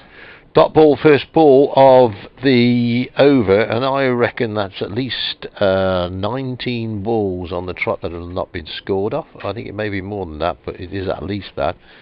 Morris in, pushed away on the offside, make that 20. Should be able to find out exactly how many. Should be, being the optimum phrase, of course. In fact, 1, 2, 3, 4, 5, 6, 7, 8, 9, 10, 11, 12. At least 21 recent deliveries have been dot balls. So Worcestershire putting, or trying to put, a bit of a squeeze on. Here's Charlie Morris. Just slip the one close catcher. Morris in, bowls, forward comes Hamid. Good line, good length. Again, no run. No run shall cometh. The sun, well, the buildings actually, and the sun combined, beginning to create some shadows. The square shadow of the Hick Pavilion, the pointed roof of the New Road stand beginning to encroach on the outfield. Morris in bowls, played out to the onside, and no run as Daryl Mitchell creeps in to pick the ball up. But again, lovely evening, fine day, very, very lucky, very lucky. We are, not just with the weather, but to be able to come into a cricket ground and watch first class cricket. We do appreciate how lucky we are, so don't think we're blasé about it, folks. It's a privilege. Where goes Morris again, and bowls. Sammy comes forward, a little bit more of a drive in this one, but all along the ground to Jake Libby at extra cover. 66 without loss. Lots of chirping from the Worcestershire fielders. Very much have to create your own atmosphere these days. Not that there's much chirping from the crowd, but the crowd, they do make a difference to live sport. I think live sport at this level without a crowd it isn't the same. I'm sorry, but it isn't. Here's Morris in bowls, off an edge and just short of Vessels at slip, who goes across and prevents a run. So I think that's probably 26 balls since the last run was scored. Good tight stuff from Worcestershire. Not that there's any great hurry from the Nottinghamshire batsmen. They don't have to rush around. Worcestershire's innings, in fact I forgot to write it down. I think it was 140 something overs. Probably could work it out by the overs left in the day, reducing the 2 overs in between, but my brain's too frazzled for that. 16 overs left in the day, I can tell you that. I can tell you Daryl Mitchell's going to bowl one of them, and this, guess what, folks, is a dot ball. Not quite sure what that was all about, but slip Vessels and wicketkeeper Cox were high-fiving, celebrating something. Maybe they had a mini bet. Slater waits. Slater semi-drives on the offside. Tom Fell is in at short extra cover. Straight to him.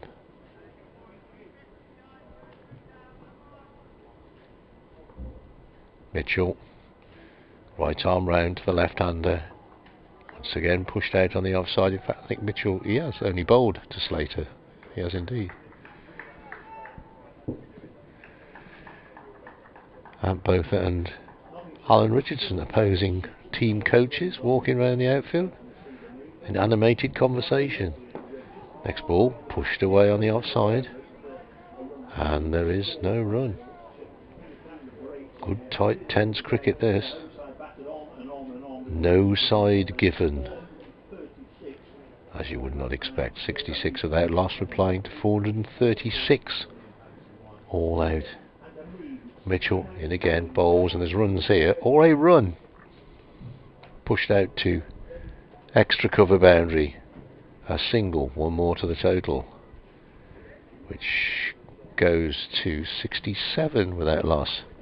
Welcome to radio listeners with the news. That 67 without loss is the Nottinghamshire total, replying to Worcestershire's 436 all out. Slater has 30 and Hamid has 31. Little tight session there by Worcestershire, conceding only one run in 5 overs. Just putting a bit of pressure on the batsmen, although no great alarms for either of these two. Joe Leach, the skipper, made 84, Ed Barnard made 58, and Alzari Joseph made 61 as the Worcestershire tail wagged. 216 for 7 they were at one time, and they ended on 436 all out. In reply, Nottinghamshire are 69 without loss. That was a little dab down to third man by Hamid. That picked up a couple of runs. And indeed, at the end of the over, they are 69 without loss. Darryl Mitchell, 3 overs for 3 runs. Charlie Morris will continue. Sorry, Skipper Leach was hovering near the stumps, which maybe gave the impression he was going to have a twirl, but so the medium pacers of Morris, Leach, Barnard and Joseph have all had a twirl in the 29 overs that have been bowled so far. Mitchell, who I would not describe as a medium pacer, has bowled 3 of them.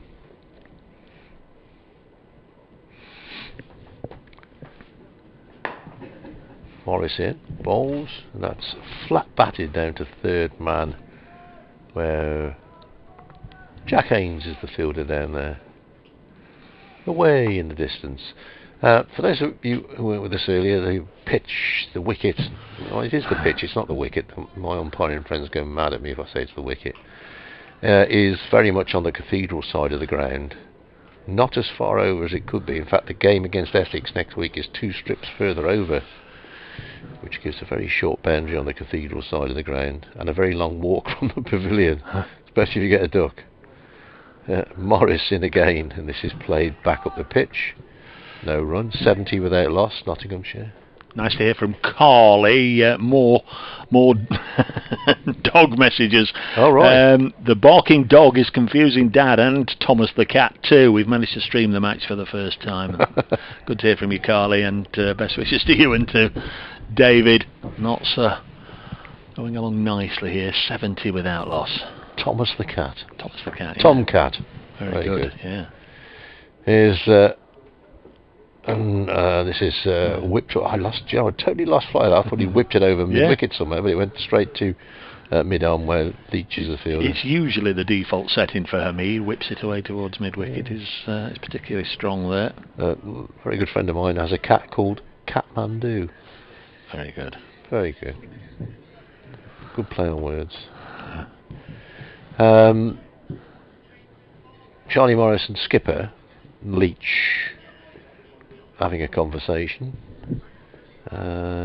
Worcestershire at this stage almost want something. Well, they do want something to happen. They want to take a wicket, but they want something to happen a bit out of the norm. I think Morris in and bowls. Oh, that's a good ball. Ben Cox has stood up to the wicket, and Charlie Morris has dug one in about halfway down. And Ben Cox, well, he stopped it. I think it was more in defence of his head than anything, because that was really flying. Good stop by the wicket-keeper. Standing up to Morris is not easy. Both wicket-keepers standing up because of the low bounce, I think, in this. What has become the low bounce on this pitch. It's the Trent Rocket shoot-off between the two of them. Yeah. Morris in and bowls, whipped away off the pads by Hamid. He'll pick up a single here. It's Gareth Roderick from square leg comes in to do the fielding. Field changes for the left-handed Slater. Slater on 30. Hamid goes to 34 with that single. 71 without loss. Can I hear a radio going somewhere or something? It's not mine. I've just popped to make sure mine was turned off. Might be the gentleman in front of us outside the extra press seats. Next ball pushed away on the offside by Slater. Mitchell Fields keeps hold of the ball and will bowl once we've had a break for hand sanitation, which we have to have every 6 overs. We do indeed, yep. Elsewhere, Durham 475 all out, Derbyshire 102 for 3, Essex 295 all out, Warwickshire 221 for 8. They're the other games in our group. Group 1, Leicestershire in a spot of bother, and back in the East Midlands, Leicestershire 20 for 2 in their second innings, still 65 behind Somerset, only 8 wickets left, and Surrey 76 for 2 in the third innings of the match at Lords, still trailing Middlesex by 38. Still can't figure out where that noise is coming from, but there we are. It's there. We can live with it. The sanitisers have left the field. The hydrators have been on as well, and there's a couple of gardeners have been on as well, just to test the acidity of the soil. 71 without loss. What we got left in the day? 14 overs remain in the day as we approach 5:40. Yeah, well, I think we're looking at about 6:30, aren't we? I shall inform the chef at home that I may be a little bit later. Ask for the menu to be forwarded. Yes, hang on to the asparagus for a moment. So here's Daryl Mitchell. His 3 overs only cost 3. Oh, false start there. Don't know whose fault that was, but Asiba Mead is going to take a fresh guard. He's often fidgeting at the crease. Just got stuck a little bit over the last half an hour or so. On 34, happy to block this one. An innings of huge importance this for Nottinghamshire. You really want to see them competing here and to put a score on the board. Worcestershire pretty much from the top to the bottom of the order showed that there's runs to be had out there. Next ball's just played into the offside, fielded by Tom Fell. But I think there's 1 or 2 yet to contribute a decent score this season, and a really good chance on this surface as Asib gets a stride in and blocks. 71 without loss. 13 overs to go in the day after this one. Lost sight of Luke Fletcher, so maybe he has wandered back just to be available should he be required to be night watchman. Another block from Hamid. Perhaps this will be the game where he'll get that maiden first class 100. He's certainly made his mark on the contest so far, but that remains one of his huge dreams. Next ball pushed into the offside by Hamid. He'll get a single. He's off 34 at last, moves on to 35, 72 without loss, but I think you'd probably be queuing up to be night watchman, wouldn't you, on that surface, certainly if asked to do it, so you can get out there, get a start tonight hopefully, and do the business tomorrow. Yes, many a night watchman gone on to get 100. 72 on the board. Ben Slater is back on strike. Round the wicket comes Daryl Mitchell.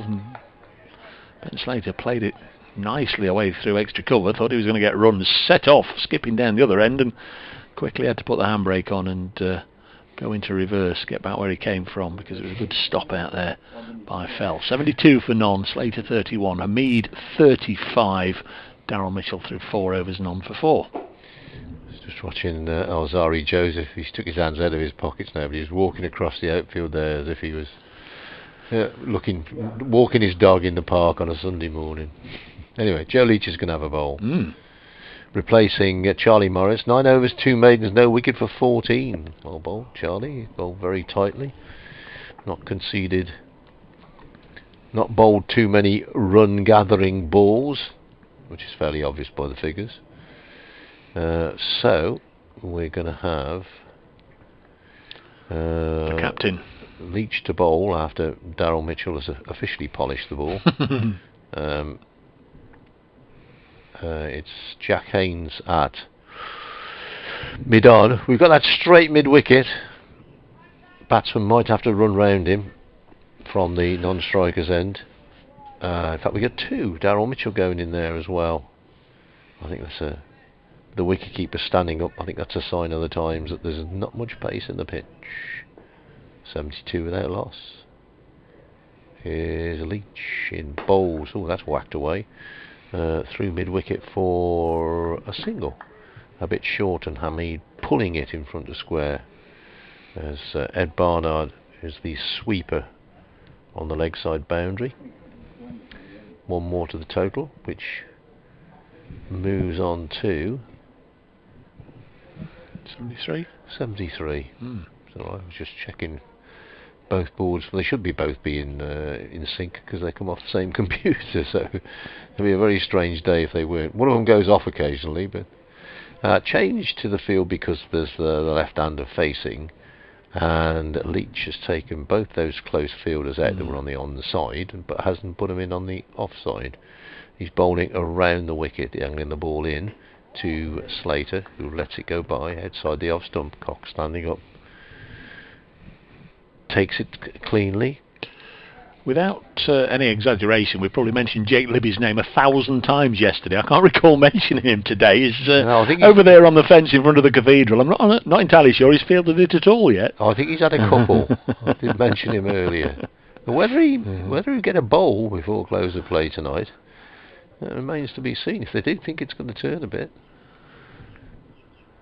Leach rumbles away and bowls, and this is whipped away off the pads. You know he's going to field this. Fields it. He'll field the next 27 balls. It is funny though, because very often, because we mentioned yesterday, didn't we, that Lyndon James was fielding out there, and we didn't mention him very often. And then on other occasions, the ball just follows a certain fielder around. It's a funny old game, Saint. Oh, there's two people walking around the boundary there. Are they allowed? One of them's the chairman, so he's allowed. Next ball from Leach is wide of the off stump, and Hamid lets it continue on its passage. Got those two men back close in on the leg side. Well, they're, what, 15 metres from the bat. Hamid quite favours that little drive through mid-wicket now put there to prevent him doing it, or to put some doubt in his mind about playing the shot. 74 without loss, replying to 436 all out.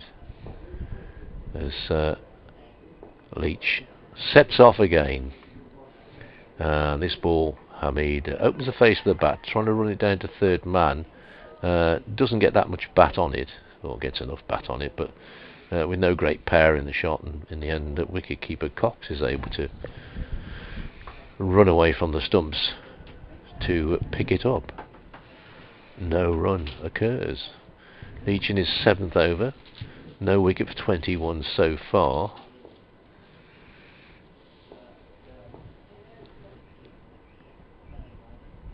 Off he goes. This ball, Hamid forward defensively, plays to backward point. End of Leach's over. Tidy enough. 7 overs for 21. Another ambulance works its way through the Friday evening city centre traffic in Worcester.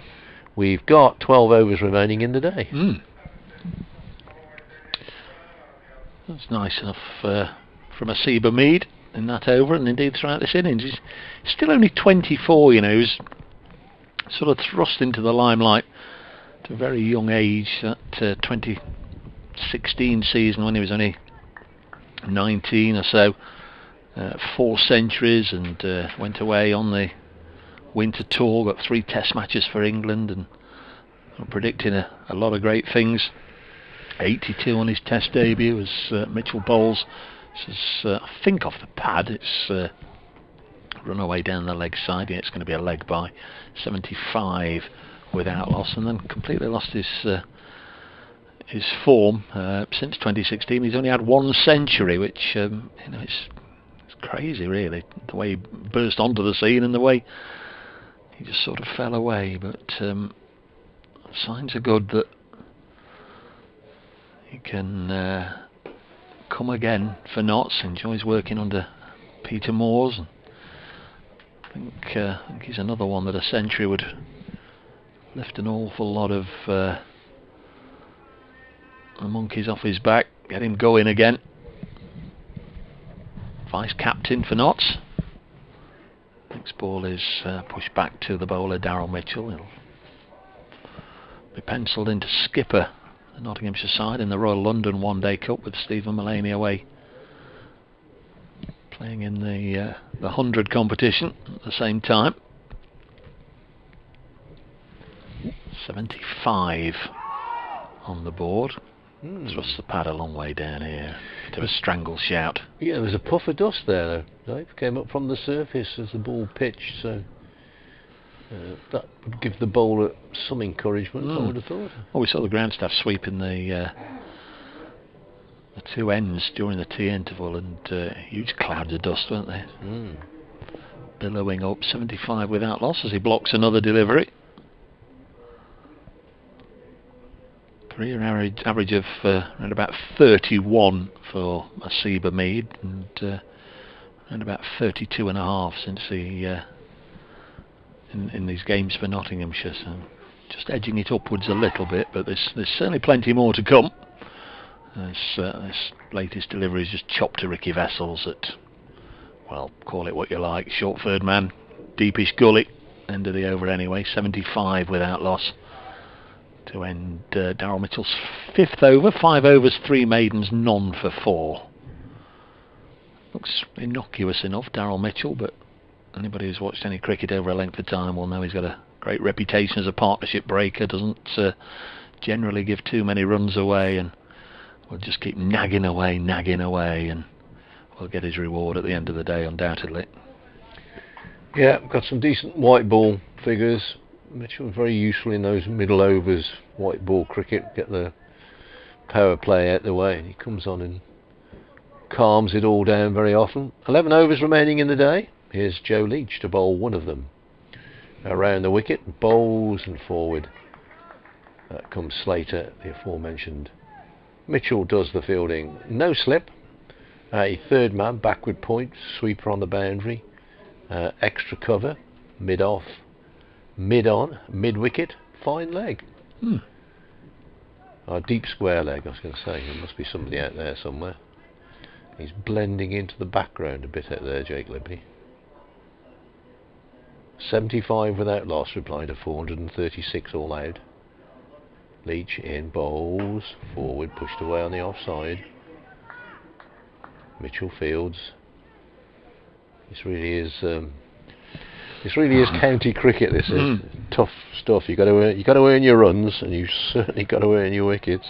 Sounds like a stately home, doesn't it? Mitchell Fields. Mitchell Fields, or a housing estate. Yeah. Yeah.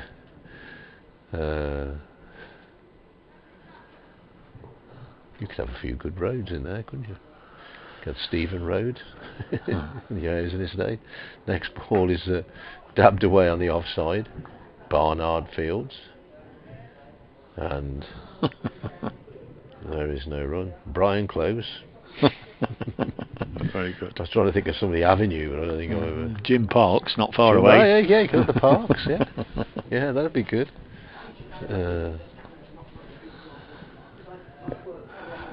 Cul-de-sac, the well-known French off-spinner. Leach in, bowls and smashed away. This could well go for... No, it won't go for 4 because Charlie Morris is making his way down from third man. In fact, the batsmen have to hurry for a second run. It's good fielding. Yeah. But they are back for 2. And the total goes to 77 without loss, replying to 436 all out. Ticking along nicely. We're in the 34th over. 10 to go after this one. Just about getting towards the position where I think the question would be asked of Ben Duckett and potentially a night watchman. who's going to come in if a wicket goes. Leach bowls, pushed out to mid-on.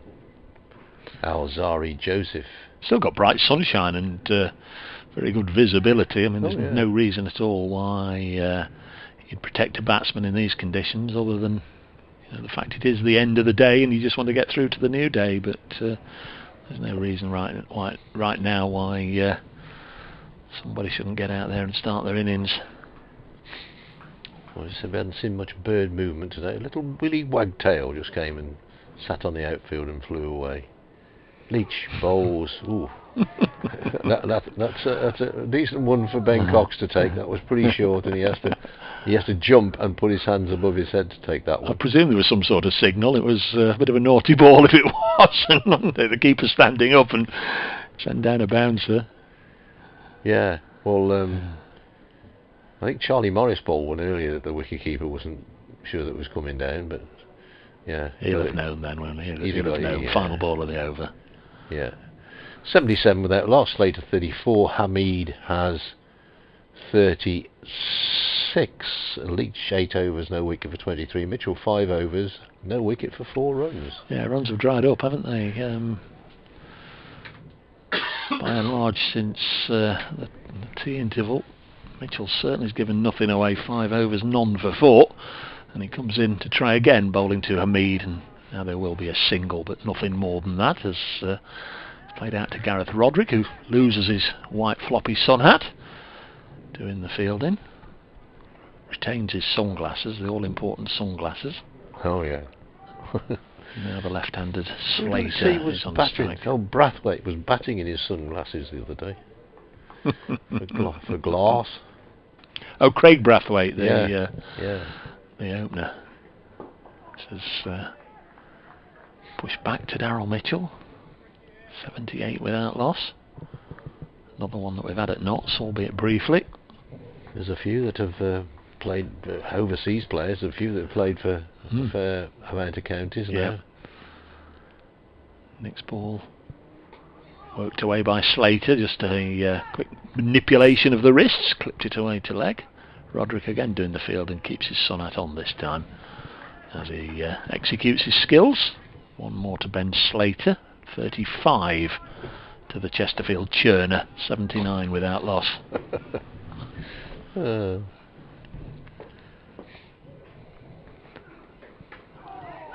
Hamid this time foiled by Ricky Vessels, who is lurking behind square to cut that one off.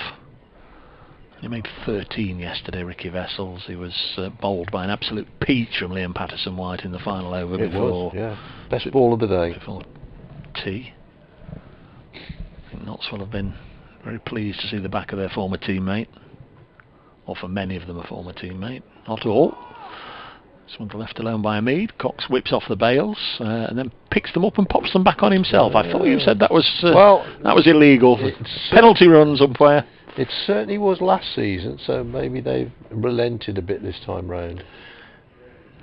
He actually put them back on even quicker than he took them off. It was a remarkable bit of dexterity. End of the over with another block.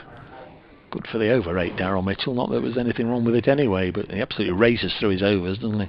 He does. Yeah, he's probably quicker than some spinners. 79 on the board. 9 overs left this evening. Worcestershire just finding out how tough it is to bowl, how tough it was for Nottinghamshire for I think for much of today, really, rather than yesterday. I think they'd have had an idea. Bit of a clue yesterday. Yeah. Does the square tend to play differently, different ends of it? Not that I've really noticed. I mean, this is as Leach comes in and bowls and flicked away off the pads, and they'll pick up a single. You know, this is an early season wicket. Was underwater for a long time. Obviously, you know, we've had a nice dry spring. That's why they've been able to come and play on here. And it's just pretty slow and low, I think. No, sometimes that's a good question. That I've never really noticed. So the water seeps in from the Yeah. cathedral side of the ground. No, it comes up through the meadows Right. as Leach comes in and bowls, pushed away on the offside, no run. Yeah, it comes through the river meadows, and then just. So this isn't great radio, I know, but so Yeah. through the car park for the Dollyvera end. Yeah. Right. Yeah. If it floods partially, it floods down towards the marquee, and sometimes the top end of the square stays dry. But obviously it was completely covered for a long time last winter. But it's actually the water from the River Team that causes the flooding. The Team enters the Severn about less than a mile down the river from here. Here's Leach in and bowls, flicked away off the pads. Nice wristy shot from Hamid, picks up a single. Charlie Morris fields 81 without loss. But it's my theory, and a lot of people's theory around here, that it didn't help. They built the ring road on the floodplain. No. So the water that used to just disappear now nowhere gets, to go. now gets held up, and they're building another bridge across the floodplain, which they've got to do because they're making it a dual track. I just wondered if there was sort of a higher water base one side of the ground than the other. Leach bowls, that's pulled away through mid-wicket. Didn't get as much on it as I thought. Goes out towards deep square leg where Jake Libby fields. Libby was just twirling his arms a few minutes ago. Whether Joe Leach is going to say, come on Jake. Took a couple of wickets here against Glamorgan last season, including that of Chris Cook. The toll. For whom the bell tolls, it tolls not for me. 6 o'clock. Leach. Hamid drives. Beats the dive of Vessels, who's at a straightish, shortish mid-wicket, but doesn't beat Haynes, who was fielding behind him at a more straightforward mid-on. 82 without loss. Slater 37. Hamid 38. Worcestershire, just to remind you, 436 all out. Leach once again in bowls, pushed away on the offside, and there is no run, and Jake Libby is going to bowl. I thought he might get a twirl tonight with 8 overs left, so he could bowl 4 from that Diglis end. There's an exchange of caps. Explaining that the umpires don't keep the caps or the jumpers or anything. So the 12th man is kept busy these days, not just wandering on with the drinks every now and then, or a fresh pair of gloves.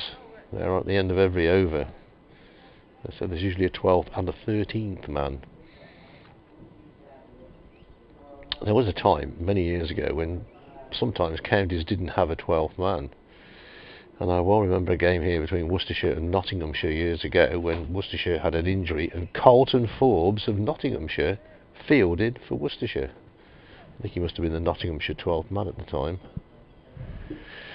And he came on and fielded for a few overs. Yeah, so here's Libby, right arm round. Here's his first ball to Slater, which he turns away on the leg side. Picks up a single. It's Haynes, the official 12th man, so obviously there is a 13th man for Worcestershire because they've been coming on, bringing on. In fact, I think there might be a 13th and a 14th man. A helmet has been bought out. The Dylan Pennington, I think, is one of the either the 13th or the 14th man. So Mitchell bowled 6 overs for 6 runs before he was taken off. Here's Libby, and this ball is a quicker delivery but pushed out on the offside. No run. So heavy strides of somebody walking across the walkway above us. Quicker delivery this time from Libby, but wide of the off stump. Batsman not drawn into it. Pigeon is back. Not sure whether it's Priscilla or Percy. One of the two. Libby's next ball. Good roll of the wrists here, and Hamid is forward. Plays this one away. Slightly off an outside edge maybe, but once again that top hand was very low, so no chance of it going away in the air. And 2 more to the total as the ball runs down to third man. Mitchell has to go and fetch it back. 85 without loss. Slater on to 38. Hamid 40. Another good opening stand. Worcestershire's openers had 140 on the board yesterday before they were parted. Here's Libby again, and this time back across the crease goes Hamid, pushes the ball away on the offside. Roderick, who is the fielder, the sweeper fielder on the cover boundary, makes his way round, hurls it back in.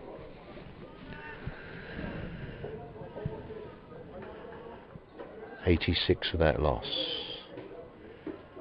I wonder why, if you just joined us and wondering why Brett Dolliver is not bowling. He's off the field at the moment for personal reasons, as the ball is pushed away on the offside. The 2 pigeons have returned. Bullet the dog maybe has not enjoyed the return of the pigeons. That's the end of the over. We're having a... Are we having a break? I'm not quite sure what we're doing here. Everybody's wandering around aimlessly. Well, Nottinghamshire 86 without loss here in reply to Worcestershire's 436 all out. So Worcestershire struggling to get a breakthrough here. Ben Slater on 38 and Hasib Hamid is on 41. Worcestershire's innings ended on 436 all out. Good contributions from Joseph 61, Barnard 58, Leach 84. And Charlie Morris made 10 not out in a last wicket stand of 81. But with 7 overs remaining in the day, Worcestershire looking for a breakthrough here. Nottinghamshire are 86 without loss. So there's drinks come on, there's hats come on, there's, I presume, hand sanitizer has come on as well. And cricket may break out at any minute. The last time we had a boundary, I'm wondering to myself here. Can't remember the last boundary. Can you? No. I was just chatting to the dog. Oh, Bullet the dog. Telling him how much fan mail it's getting from... so you probably heard it yap at... Yeah. There you go. The response. He appreciates your inquiries, folks. Bullet the dog, by the way, is a lovely golden retriever. Oh. Change of bowling. You tell what I know. I thought that was a Labrador. Oh, I don't think so. I think he's a golden retriever. Well, I don't know. You're the doggy man. Oh, no idea. Not necessarily. In this day and age, accusing somebody of being the doggy man is not very good, is it? Have I missed any cricket at all? I thought there was only 7 overs remaining when I went to do my update. Definitely 8. There's Alzari Joseph then from our end of the ground coming in and bowling. This clipped away. Nice bit of fielding by Tom Fell. Did you hear that pigeon cooing as well last time I was doing my 2 of them, mate. My report. Your favourite pigeons. Percy and Priscilla. Priscilla, king of the desert. Certainly Stephen Mullaney's not intending to bat this evening. He's in his training gear on the boundary edge watching on. Would be something quite catastrophic from Notts if their captain, who's scheduled to come in at 6, would be required. But generally, it's been around the team and seeing what happens and knowing the way of thinking. Generally 6 overs to go. It's usually put to the incoming batsman and the night watchman. 86 without loss if that's the route they're going to go. I think the feeling is if a wicket went down and Ben Duckett wants to come in, then that would be it. But if not, it would almost certainly, I guess, be Luke Fletcher.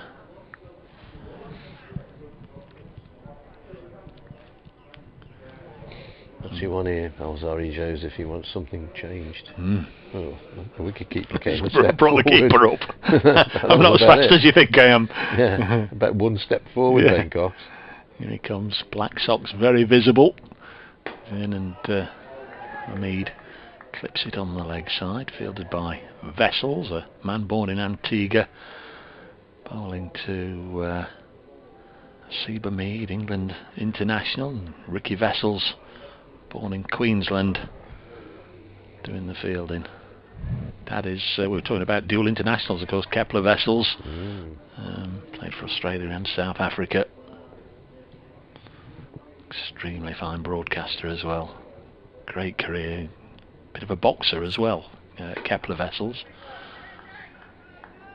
Next ball's clipped up to Joe Leach at mid-on, and there's no run. 86 without loss.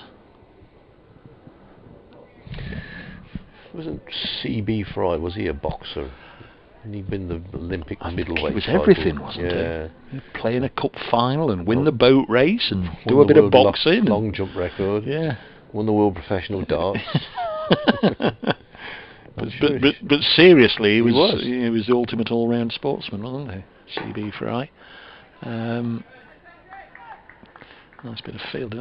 Off his own bowling, I've lost the sight of the ball. I don't know where it's gone. So I think it's in his left hand. Yeah, I thought he'd stopped it. Well, there's a lot of movement. Yeah, mid-on and mid-off, both they made that's as it. if to go and get it. Yeah. He don't believe in lobbing it all the way back to the keeper either. Man after my own heart, Alzari. 86 without loss. Not been to Antigua. Should have liked to have gone in the days of St John's Recreation Ground, when that was at its most raucous and boisterous, as this one's blocked. Some great Antiguans, of course, have played for the West Indies. Vivian Richards, Andy Roberts, Richie Richardson, Curtly Ambrose. Was it Gravy who was the... Gravy. Yeah. Kept them all entertained. Yeah. Some friends of mine in the Worcester Police Cricket had a tour of Antigua, and the one guy got there about 2 or 3 days later, couldn't get away from work, as Jake Libby starts another over and pushed out on the offside, no run. He got a taxi from the airport and there was cricket on the radio. So he said to the taxi driver, "Could you turn that up a bit, please?" And he said, "What game is it?" He said, "Oh, it's our police against the English police." They were doing live commentary on the radio this game. Next ball played straight to mid-off. No, shortish mid. Well, he's a shortish mid-off. He's not an extra cover there. Vessels. 86 without loss. Libby in bowls, and this is pushed to the very same fielder, Vessels. And again, there is no run. Here's your favourite pigeons just come in the back. Derbyshire are 4 down, 4 wickets to Chris Rushworth. Next ball whipped away through mid-wicket. They'll pick up a single. They might get 2 here actually. A vain dive from Jack Haynes. 2 more to the total. Charlie Morris comes round to do the fielding. 86 without loss. That game in the northeast, of course, and Billy Godleman is missing. It's the first time in several years he's picked up an injury. Wayne Madsen is skippering Derbyshire in that one. I say, you don't see many Derby teams without Billy in them. No. Here's the next ball from Libby. Quicker delivery, but batsman able to let it go by outside the off stump. Bowled tidy enough, Jake Libby. He was conceded 6 runs off 10 balls, 11 balls, but not looking threatening, I would say. No. He's jogging in again. This ball is pushed away on the offside. Ben Slater might get a single. He doesn't in the end. A good stop by Ed Barnard, who had to then pick himself up and complete his fielding. C.B. Fry, he was a decent shot putter, a hammer thrower and an ice skater. He represented his college at ice skating. He's a member of the Oxford team who took on Cambridge on the Fens. Played cricket for Surrey Oxford University in England. What else did he do? I thought he played in a cup final for somebody. Yeah, I think we'll get into that. I'm just getting through his cricket career here. Athletics. He won blues in all 4 years at Oxford. represented Cambridge in the long jump, but the British long jump record. So he went to Oxford and Cambridge? He went to Oxford, represented the university against Cambridge. Okay. 88 without loss here, not. Alzari Joseph comes tearing into bowl to Hamid, who just runs it out onto the offside. Won the 100 yards. Football, played for the Corinthians, Southampton, Portsmouth and England. Blimey. I'm sure he was a boxer as well. Hang on. Oh. Rugby union, played for Oxford University and Blackheath. Blimey. Didn't he do any work? Oh, acrobatics as well. There you go. That's 88 without loss. As Alzari Joseph bowls to Sebe Hamid, Worcestershire looking towards their overseas import just to make an important breakthrough here. This is why you get the big guys, the test match bowlers for this sort of situation, just when you're getting towards the end of a relatively sedate day and you want somebody to make something happen. Come on, Alzari, get us a wicket, get us a wicket. That's what they'll be saying. The captain will be egging him on. Comes in to bowl to Hamid, who blocks this one. Hamid has just about stayed ahead of Slater all the way through the innings. He's only one in front now, 41 to Slater's 40. 88 without loss.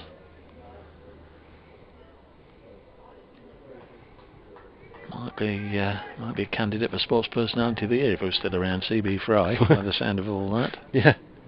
Yeah, did all sorts of other things as well. Led in charge of the Boy Scouts apparently. What you learn about people. 88 without loss. Next ball. Whoop! Just forces a Sebe Hamid there to move his head out of the line of that one. That was a quicker delivery, short of a length, reared up. Richard says early today I was sat doing a crossword and the clue was Seek landmark near Queen's Park, Chesterfield. Then you mentioned the crooked spire of Chesterfield. Yeah. The answer, Aspire. Cheers for that, he says. Cheers for that. Help me with your crossword. Aspire. Very good. Not very good at them cryptic ones. I like the coffee time ones that are fairly obvious. Next ball. Down the leg side. That's a good take from Ben Cox. That was one of my dad's favourite jokes. So I was doing the crossword. The clue was tired postman. Oh, how many letters? Hundreds and hundreds. I used to come out with that very often. Dear, oh dear, it's getting towards that time of day. Isn't it? Yeah. 4 overs left, 6:30 finish. Sat nav broke down on the way here. Didn't know whether I was coming or going. 88 without loss.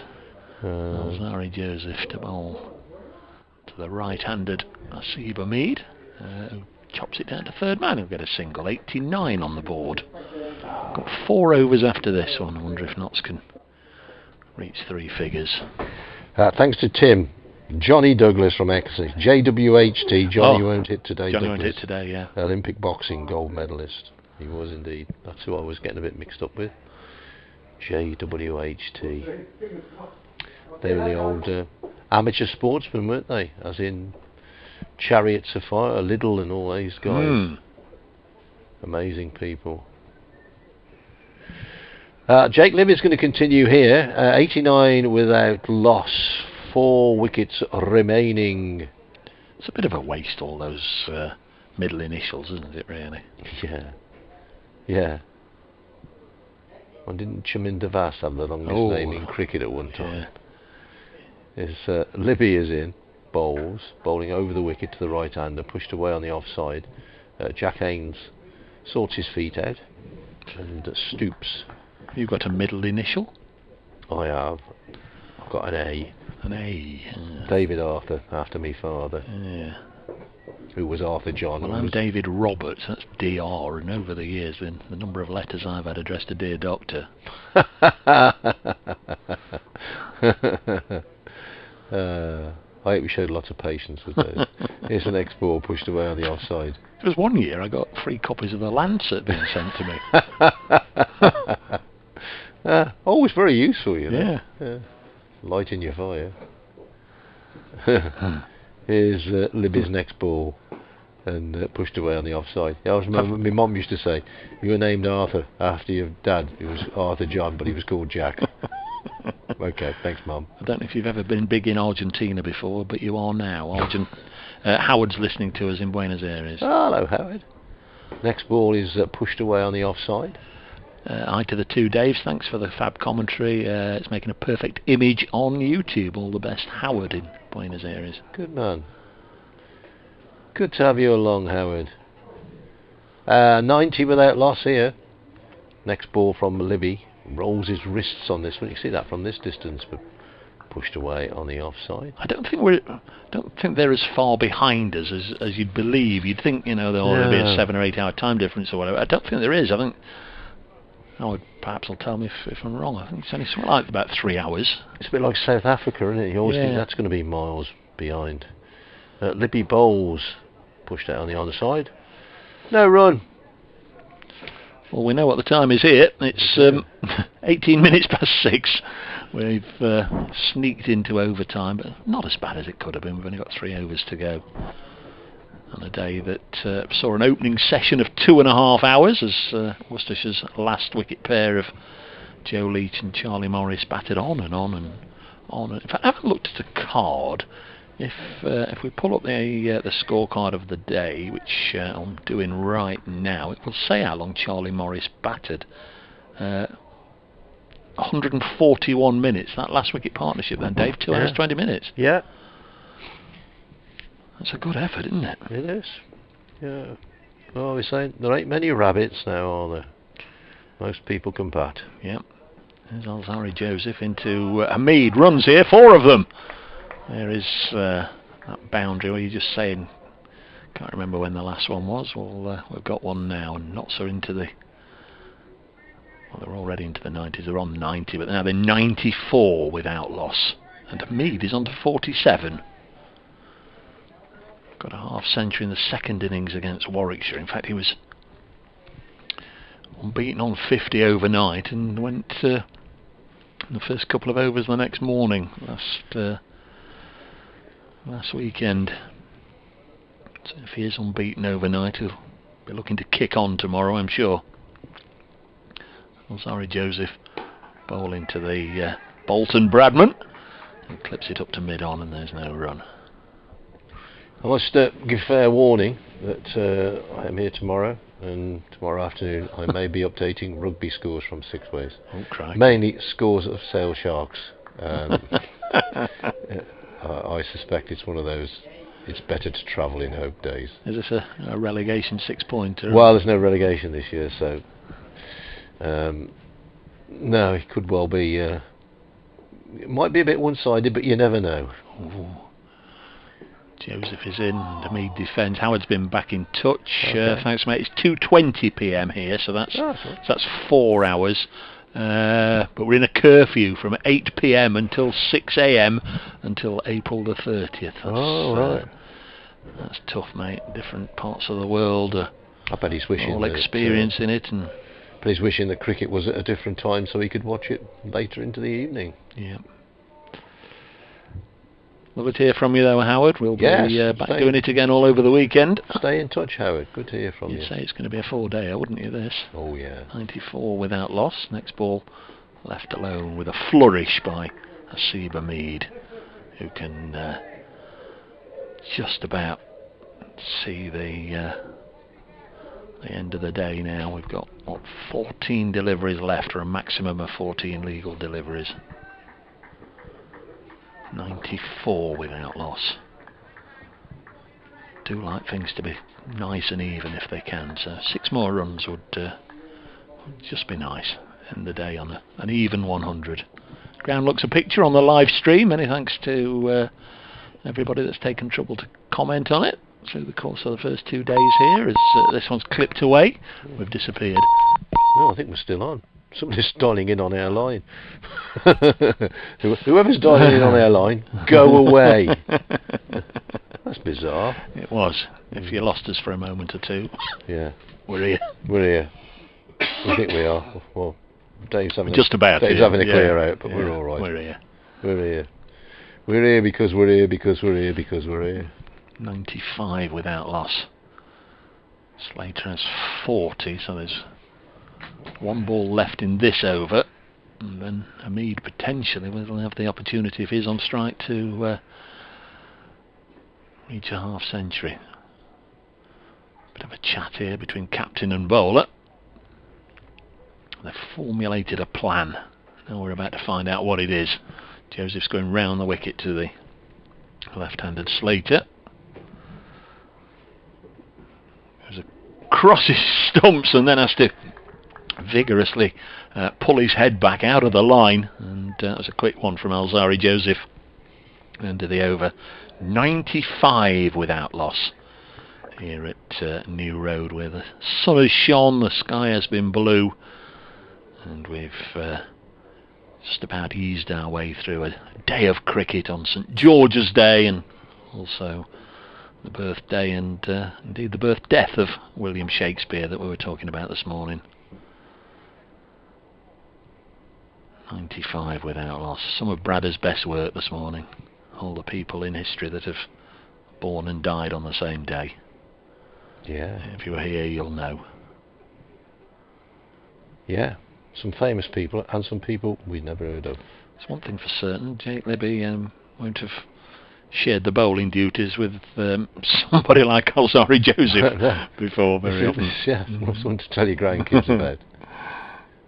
Libby's in and stretching forward, pushes the ball away on the offside. Hamid, who's on 48. He'd like to get to 50 tonight, but he wouldn't be too bothered to come out tomorrow morning on 48. But a drag through mid-wicket for 2 is favourite. Yeah. It always takes a little bit of the pressure off. Pushed away on the offside. 10 balls left. Very much enjoyed your company today through what was at times an attritional first couple of sessions. It's back and across, pushed away on the offside.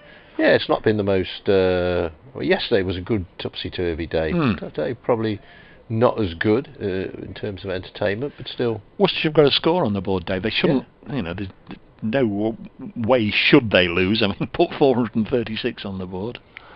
Next ball, he clipped away by Hamid, but he's only going to get a single, so he's not going to go to his half century off this over anyway. Don't think Worcestershire will mind that. If he's down that end, he's got a, you know, he's then got a bit of a problem to solve for himself. Final over of the day, facing Alzari Joseph on 49 not out. Yeah. Does he try and force it? An error may come, you know. Yeah. Excuse me, Libby around the wicket, and this time Slater is back and across. He's bowled tidily, Jake Libby, but not in any way threatening the batsman, really. This morning, Joseph out for 61, Barnard for 58, and then mid-afternoon, Joe Leach eventually perished for 84. 2 wickets today to Liam Patterson-White, giving him 4 in the innings, and the other one to Zach Chappell, giving him 2 in the innings. Charlie Morris 10 not out. Here's Libby's last ball of the day. It is indeed. Push back down the pitch. 1 more over remains in the day. 4 overs and on for 8, and be it night watchman, Ben Duckett or anybody else, they can take the pads off, because if a wicket falls off they'll troop. So the openers have all but done it, and you can just see that they just egged each other on. Just 6 more deliveries here, 6 more dots will do. They've touched gloves, they've had a chat, but I did say the one thing there on the scoreboard, and I don't know if he's a counter himself, but 2 boards either side of the ground will remind him and tell him that he's 49 not out, and you know, there's the opportunity just to try and create something and get yourself a single. Apologies if you did miss a bit of our comment. We lost connection with the outside water. It was going from here, but then the link to somewhere else, I don't know. Anyway, somebody's dialed it back up, and we're all good and great and wonderful. Here's Alzari Joseph racing in and... Got it. A good 50, Hasiva man. No great applause, unfortunately, for him. He raised his bat to the pavilion. There's no good raising it to anywhere else because there ain't anybody here. But yeah, well batted. A good 50 that. 136 balls for Hasiba Mead. Just 4 fours. I don't think he's not given a chance, is he? I don't think so. Yeah. It's 6:30, Dave. I've Yeah. got to go next door. All right, mate. Well, we may speak to you tomorrow again. Depends what happens here. As Joseph starts to rumble in, bowls, and oh no, that is a good ball. That beats him. Just short of a length, and Slater drawn into the shot and whipped past the outside edge, through into the gloves of Ben Cox. So getting a bit of life out of it this late in the evening. Is the batsman maybe a little bit more cautious? I'm not sure. So 5 balls left, 4 balls left. It's not difficult, is it? Counting up to 6. Trust me, it is. Slater waits again, and this ball is pushed away on the offside, gets solidly in behind it. Roderick is the fielder at extra cover. Pigeons in good voice, late in the evening. Thanks Jed, who said we did disappear for a while.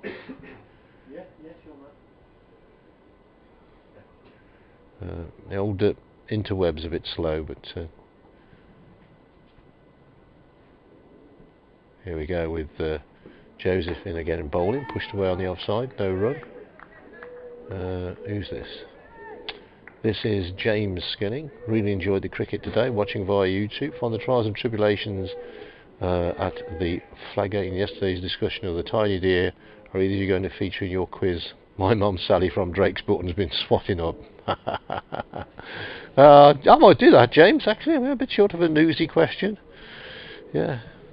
Thank you very much. This was the mouse deer that was born in Bristol yesterday. We were amused at the how long it was, or how big it was. Big as a pencil, apparently. Ball flicked away on the onside. They're going to have to be quick as the throw comes in from Jack Haynes, the 12th man, and misses the stumps at the non-striker's end. But well, in the end, you could say it was well run because he got there. But I'm not sure at this time of night if there'd have been a run out there. But the two batsmen would have been walking off together, arm in arm. But they can do after this one. This is the last ball of the day. Joseph wipes the sweat from his brow. He's about to come in and bowl.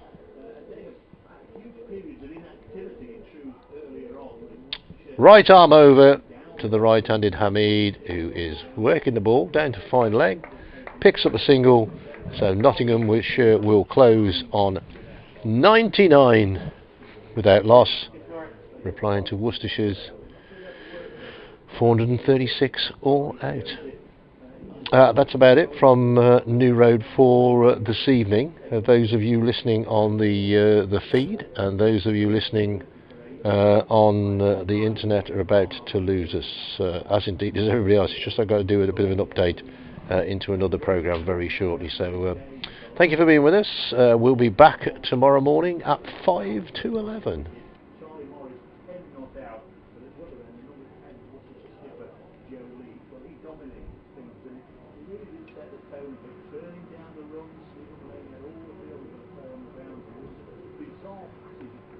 Oh, hello. Is there a 6:30 sports thing?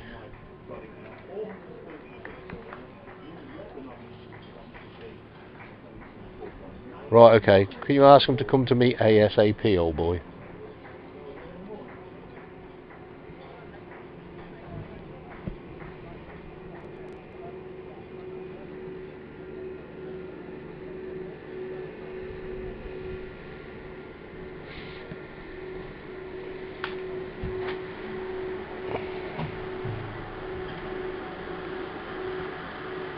Thanks, mate.